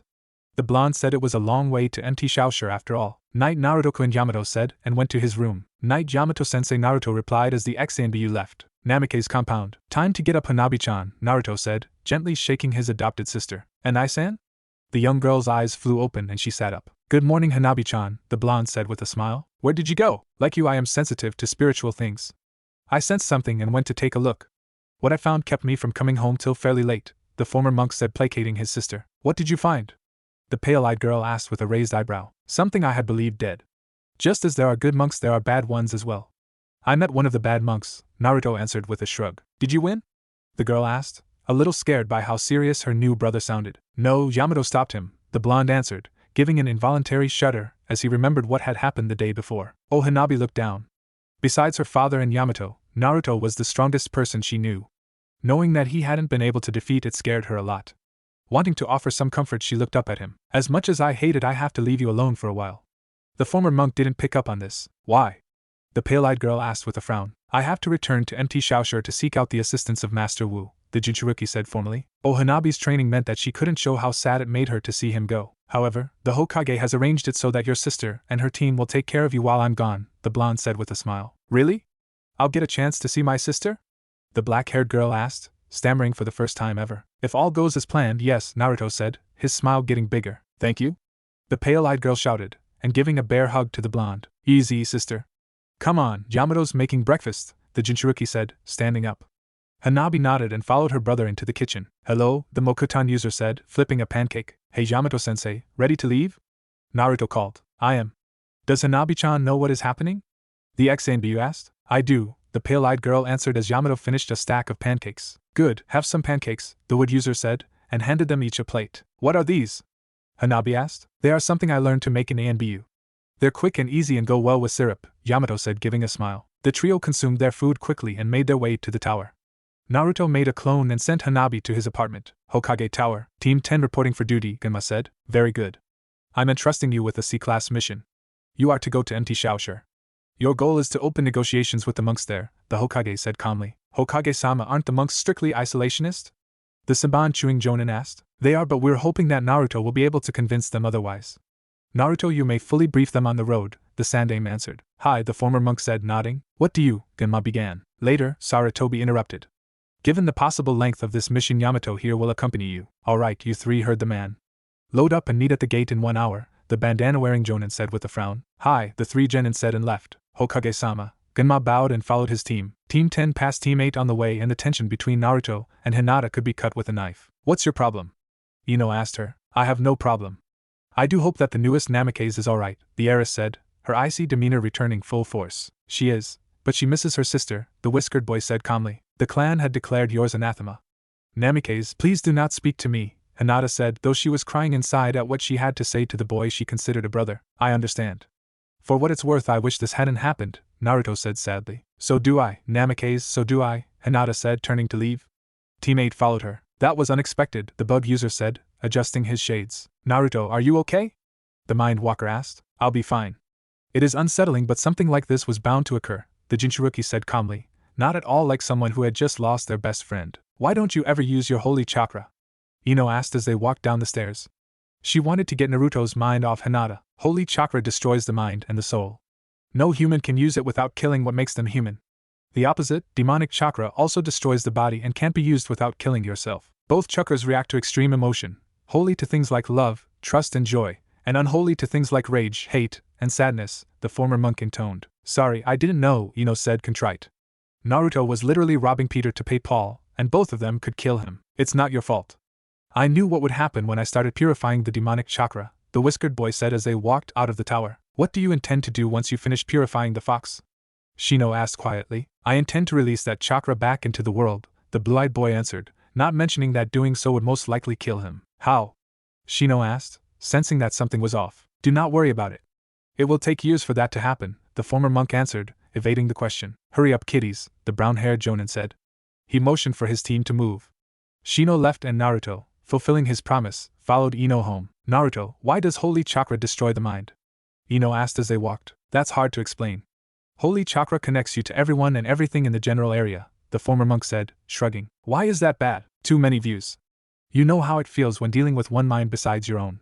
Now imagine dealing with hundreds of them all shouting and talking at once. The human mind isn't designed to handle it, Naruto said with a small grimace. What do you mean? The purple-clad girl said, nonplussed. The connections tend to overwhelm a person and kill the individual part of them. This includes emotions, thoughts, and even one's soul. They become subsumed into everyone else, the former monk said quietly. Kami, and you monks actively try and create this stuff? The ponytailed girl said in shock. Never in large amounts, just enough so that the shouts can be heard as a whisper. I am a unique case, the Jinchuruki said calmly. Why not just let the seal do its work? The Mind Walker asked. Because it's my duty. I was entrusted to stop the demon. My order fought a war to stop these demons. I will not betray that trust, the former monk said firmly. But won't the seal do that? Ino asked, still confused as to why her friend was willing to risk everything. The seal was originally designed to convert its chakra into human chakra. Human chakra is incredibly easy to corrupt. Any of the remaining Bija could, in theory, absorb the chakra and become a new Kyuubi. That falls under the heading of a bad thing, the whiskered boy said with a wry smile. Oh, how's Sakura? Naruto asked. She's alright from what we can tell. She was sleeping when I left. But she still needs a lot of treatment. Us leaving isn't going to help that. Dad won't tell me what happened to her, the blonde girl said, annoyed. You don't want to know, the former monk said. She's my friend, Ino insisted. Just trust me on this. There are things that you should not see, the Jinchuruki said. Ino said nothing and they kept walking. Yamanaka residence. Naruto-kun. Sakura launched a flying tackle at Naruto as soon as her friends came inside. Affectionate, isn't she? The Jinchuruki asked, patting the girl on the head. I think she transferred her feelings for Sasuke to you, Inoichi said, shaking his head. Ino was blushing like mad. I can see that. How are you feeling, Sakura-chan? The former monk asked, smiling to the girl. Good. The pink-haired girl said, looking up at her rescuer's face. You have her hopped up on happy pills, don't you?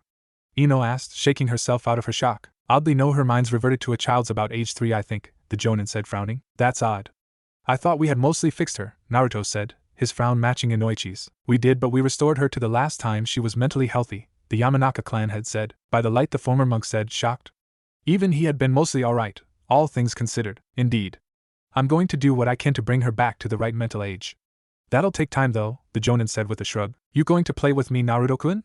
Sakura asked, having gotten annoyed by all the old people talking. I'd like to, but I have to go somewhere, the blue-eyed boy said, patting the girl on the head. But I want to play, she said fiercely. We'll play when we get back, okay, Sakura-chan? Naruto said, smiling. Promise? The green-eyed girl asked, looking for deception. I do, the former monk said, smiling as he pried Sakura off him. Ino pulled the girl up the stairs. Why you two here anyway? Inoichi asked, watching his daughter leave. Ino has to pack for her C rank and I promised I would see Sakura before we left, the Jinchuruki explained. You guys are rookies, you're too inexperienced for a C rank, the elder Mindwalker said, frowning. We are, but Master Sarutobi wants to open up talks with the monastery I trained at. It's out of the village so it's technically a C rank, Naruto said, shrugging. Monks are strictly isolationist outside of the few noble families they agreed to teach, the blonde Jonin said. Something was off but he couldn't put his finger on it. They are, but I think I can convince them otherwise, the younger blonde said, smiling. Confident, aren't you? Inoichi said, shaking his head. You could say that, the Jinchuruki answered. Truthfully, the fact that the Dark Order was still around ensured that the monks would act. Why? The blonde Jonin asked, his eyes narrowing in suspicion. If it works I'll tell you, the blue-eyed boy said. Already? Ino called, coming down the stairs. Let's get to the gate then, the former monk said, heading out the door. Stay safe, princess, Inoichi said. I will, daddy. His daughter nodded and gave him a hug before following her teammate. The group met at the gate and without a word Naruto began to head north. Hours later they stopped for lunch. So Naruto, you gonna brief us now? Genma asked, chewing on a ration bar. Yes. In truth this mission is not to open up negotiations but to ask for help, the former monk said, pulling out his own ration bar. What? The senbon chewing man asked, surprised. Konoha was the most diplomatic of the hidden villages, but it still didn't ask for help often. In order to explain I'll have to fill you in a bit on the history of my order. Millennia ago, before the time of the Rikudo Sennin, the world was united under one government. This government for the most part was fair and just, it was a golden age for humanity. My order along with 3 other ones served as peacekeepers and policemen, yet all things must end. One of these orders, which is now called the Dark Order, turned on us. The reasons are unclear but they began a war with the other 3 orders and the world. Using a combination of dark arts, human sacrifice and they summoned demons to fight. The orders united under 3 men who would become known as the Saints. The war was long and billions died, but in the end the Saints won and were able to defeat the Dark Order. After doing so they hunted down both the demons and the remnants. All the demons save the Bijou were sent back to their own world, and the remnants killed. At least that is what I believed until recently. However, I found a member of the Dark Order and one of their altars in Konoha. I don't know how or why, but stopping them is beyond my skill, Naruto said quietly. That's where you found Sakura, isn't it? Ino asked, her hands shaking. Hi. I'm not sure what they did or wanted her for, but they hurt her, the whiskered boy said, concerned for both his teammate and his new friend. What happened to Sakura-san? Shino asked, perplexed. Nothing good. Even now my father is trying to fix her, the Mind Walker said, slowly getting control of her emotions. All right people, this is an A-class as of now, by my authority. Finish eating and we'll double time it to the monastery, Genma said. The rest of the group complied and took off. Naruto's apartment. Aren't you happy, Hinata? Kiba asked. Teammates stood outside the apartment. No, the blue-haired girl said coolly. Why? You get to see your sister again, the dog user asked. Kiba-san, drop it, the heiress said, suppressing her irritation. Touchy, isn't she? The feral genin asked Shuji. Kiba, Hinata doesn't have a sister by clan law. With Hanabi and Namikaze and the Hyuga family declaring the clan anathema, Hinata doesn't know what to do, Kurenai interjected. Oh, the dog user said.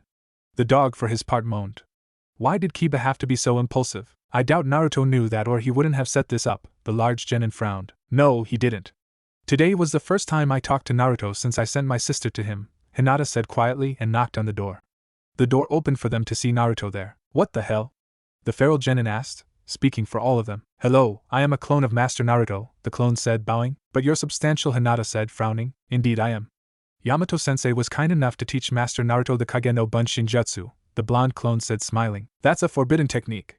The red-eyed Jonin said, surprised. That jutsu killed most people who tried to make more than one clone or ones that could last more than an hour, which this one obviously could. Is it now? Wonder why Yamato-sensei left that out. Regardless, for Master Naruto the chakra cost is not an issue, the clone said, musing. Your reserves must be huge, Kurenai muttered quietly. Perhaps, but please come in, Hanabi-chan is meditating right now. The clone said, moving out of doorway and beckoning the team in. The team found Hanabi sitting in a lotus position with chakra occasionally flaring out of random tenketsu. What is she doing? Shuji asked quietly. She's setting up a chakra defense to prevent possession. She is more skilled than Master Naruto had hoped. Another hour or 2 and she should be done, the clone answered. The Akimichi nodded. Chips anyone? He said after a moment. Do you have a board game or anything? Kurenai didn't like it when her team got bored. I believe we have shogi and chess, the clone answered and went to retrieve both games. Kiba and Shuji, you play shogi to work on your strategy. Hinata, watch them and give them pointers. Switch after each game. Hinata with Kiba, Kiba with Shuji and Shuji with Hinata, the genjutsu mistress said, ignoring Kiba's groan. What about you, sensei? The chip-eating genin asked. Well, I'm going to be playing chess with this clone, provided it lasts, Kurenai said, nodding toward her opponent, who had returned. Master Naruto has given me enough chakra for the rest of the day. He wasn't sure when you would arrive, the blonde said, and set up the games. Let's play, Kurenai said, and the group began. Kiba, as might be expected, was for too aggressive and lost to Chuji's more balanced style. Surprisingly, Hinata lost too. Chuji, although not at the level Shikimura was, apparently picked up a few tricks from his friend. Hinata, in turn, beat Kiba. While this was happening, Kurenai and the clone played chess. Damn it, how can a kid like you beat me? The black-haired woman muttered as the clone checkmated her. You rely too much on feints, Kurenai-sensei. If one can see through them, it isn't hard, the clone said, shaking his head. Nei-chan, Hanabi gave a start coming out of her meditation. Kurenai, picking up that something was about to become personal for the two, hustled everyone else outside. Hanabi, the elders declared the Namikaze anathema. The heiress began. No, the ex-Hyuga said softly. Anathema meant that she could never go back or be a Hyuga again. They did. I thought that it would be okay, that the elders would be angry but in time allow it to settle. And then we could start being sisters again. But you know the rules for when a clan is anathema to the Hyugas, Hinata said sadly. After this mission is over, you can't ever see or talk to me outside of official business.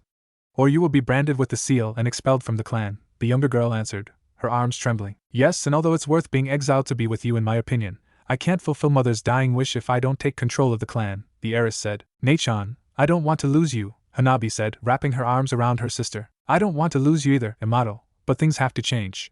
I want the clan to be a family again. I want it to be okay to be a younger sibling. I don't want this ever happening again, the blue-haired girl said, hugging her sister fiercely. And that's worth it?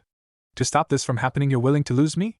The new Namikaze accused into her former sister's chest. No, but what can I do? Hinata asked. Leave, the younger girl said angrily. Where, sister, to Naruto's? Shall I give them an excuse to do something stupid? To one of the other clans, none of which can afford to share the doom of the Namikaze? Become a missing nin and take you with me? The heiress asked in exasperation. Yes. Hanabi shouted.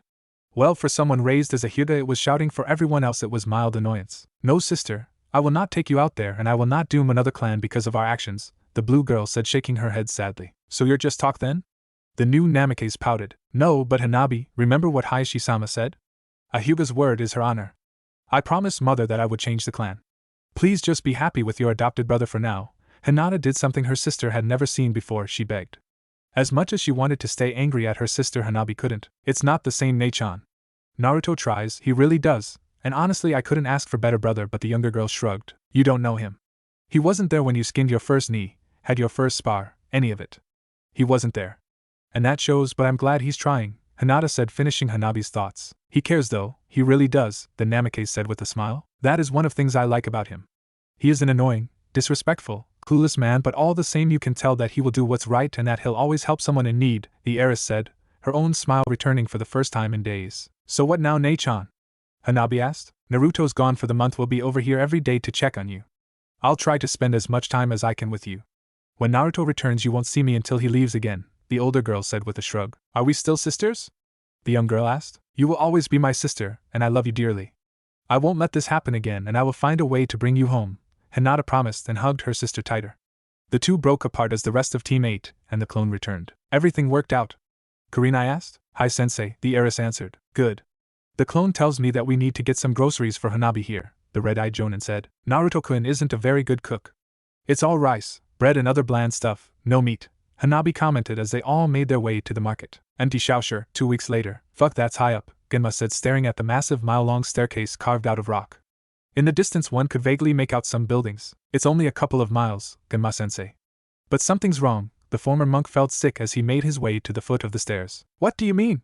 Yamato asked. Something feels off, the Jinchuruki frowned before shaking himself. Let's go, the Senbonchuing Jonin said, and the group began to walk up the stairs. Hours later they arrived to find the monastery burned. Most if not all the buildings were destroyed. The stately pagoda at the back of the compound looked like it was sliced in half. The temple was blackened with some fires still burning. Naruto, what happened here?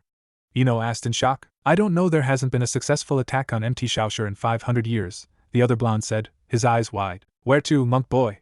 The bandana-wearing Jonin asked. The temple has an inner sanctum that cannot be breached unless you have the combination. Hopefully some of my brethren are still there, Naruto answered before making his way into the temple. Inside the temple had been arranged a series of arches leading up to inner sanctum. Bodies were littered around, all wearing the standard robes. There had been battle here, and although the wounds looked feral, no animal could have defeated a monk in combat. At the entrance to the inner sanctum they saw an old man holding the lotus position, his staff balanced on his shoulders. Master Wu! the former monk said, running to the old man. Naruto, I thought you had abandoned us. The wrinkled man opened his eyes, which were a milky white, showing his blindness. My most humble apologies, Master Wu, but Jiraiya was not present when I arrived. I was waiting for him and things spiraled from there, the Jinchuruki babbled. Just like your grandfather, the blind master said, chuckling. What happened here, Master Wu? Naruto asked. The Dark Order, the abbot answered calmly. No, they can't be that strong, the whiskered boy said, almost desperately. You know that they never attack directly. No, they summoned some of the demons. We were unprepared for their numbers, the old man said quietly. How many dead? Genma asked. Naruto had told them that there were nearly 500 full monks and several dozen of the lower ranks. Virtually all of us. Those that weren't slain have been sent to Badheisti, the blind master said, his eyes closed for a second remembering the battle. Master Wu, I found one of their altars. There had been sacrifices recently, I should have guessed. The blond boy's voice was filled with regret. You came as quickly as you could, and for all your skill you wouldn't have helped much with your own demon fighting you, the old master said kindly. I had come to ask for help in cleansing the place, but now Naruto looked down at the floor. Now I entrust the war to you. The time has come for a new saint. Beyond these doors there is another room. This one holds the records of the original saints. Study them. Learn from them. Learn how to use holy chakra without losing yourself. The other orders will do the same. The combination is dragon, phoenix, tiger, tortoise, tiger, phoenix, and dragon. With the appropriate colors to match, the blind master said calmly. Why me? The former monk asked, surprised. It was a hidden dream for many monks to become a saint. You have a good heart, you know the dangers, and I know that you will do the right thing. No matter what the cost, Wu explained. But I betrayed the order, Naruto said, frowning. So? Your grandfather did the same to stop a great evil, you can do no less. Take the records with you to Konoha. Learn from them and find another to teach. Remember what I taught you about mortals, the old master snapped. We are the weakest and yet the strongest of all beings that Kami has created. Our weakness lies in our bodies. Our strength lies in our spirit. When the two are harmonized, all things become possible, the whiskered boy said quietly. Exactly. The order is gone now. Our history, our techniques, all of it I am entrusting to you, the blind man said quietly. But Master Wu, surely this can be rebuilt, the former monk pleaded. Led by whom? Even now I have no one who could truly succeed me. The only ones that are strong enough do not have the wisdom. And those that have the wisdom lack the strength. No, all things must pass away, Wu said calmly with faint sarcasm. If you feel it is for the best, Master Wu, Naruto relented. I do. And for what it's worth, I'm glad you came back. The old master smiled and his breathing, already slow, ceased. Thank you, Master Wu, the former monk said, bowing low. I think he's gone, Ino said softly, but not forgotten. I will fulfill his last wish. Kegen no Bunshin Jutsu, Naruto said, summoning 50 clones. Give them the funeral rites, the former monk said to his clones. Hi, they agreed and went to work. We'll help you go on and retrieve the scrolls, Genma said and motioned for his team to back off. Naruto opened the doors to the inner sanctum and made his way to the end of the room. Dragon, phoenix, tiger, tortoise, tiger, phoenix and dragon, the blonde said, arranging the symbols correctly. Blue, red, white, red and blue, he muttered, arranging the colors in the same sequence. The door opened and Naruto walked in.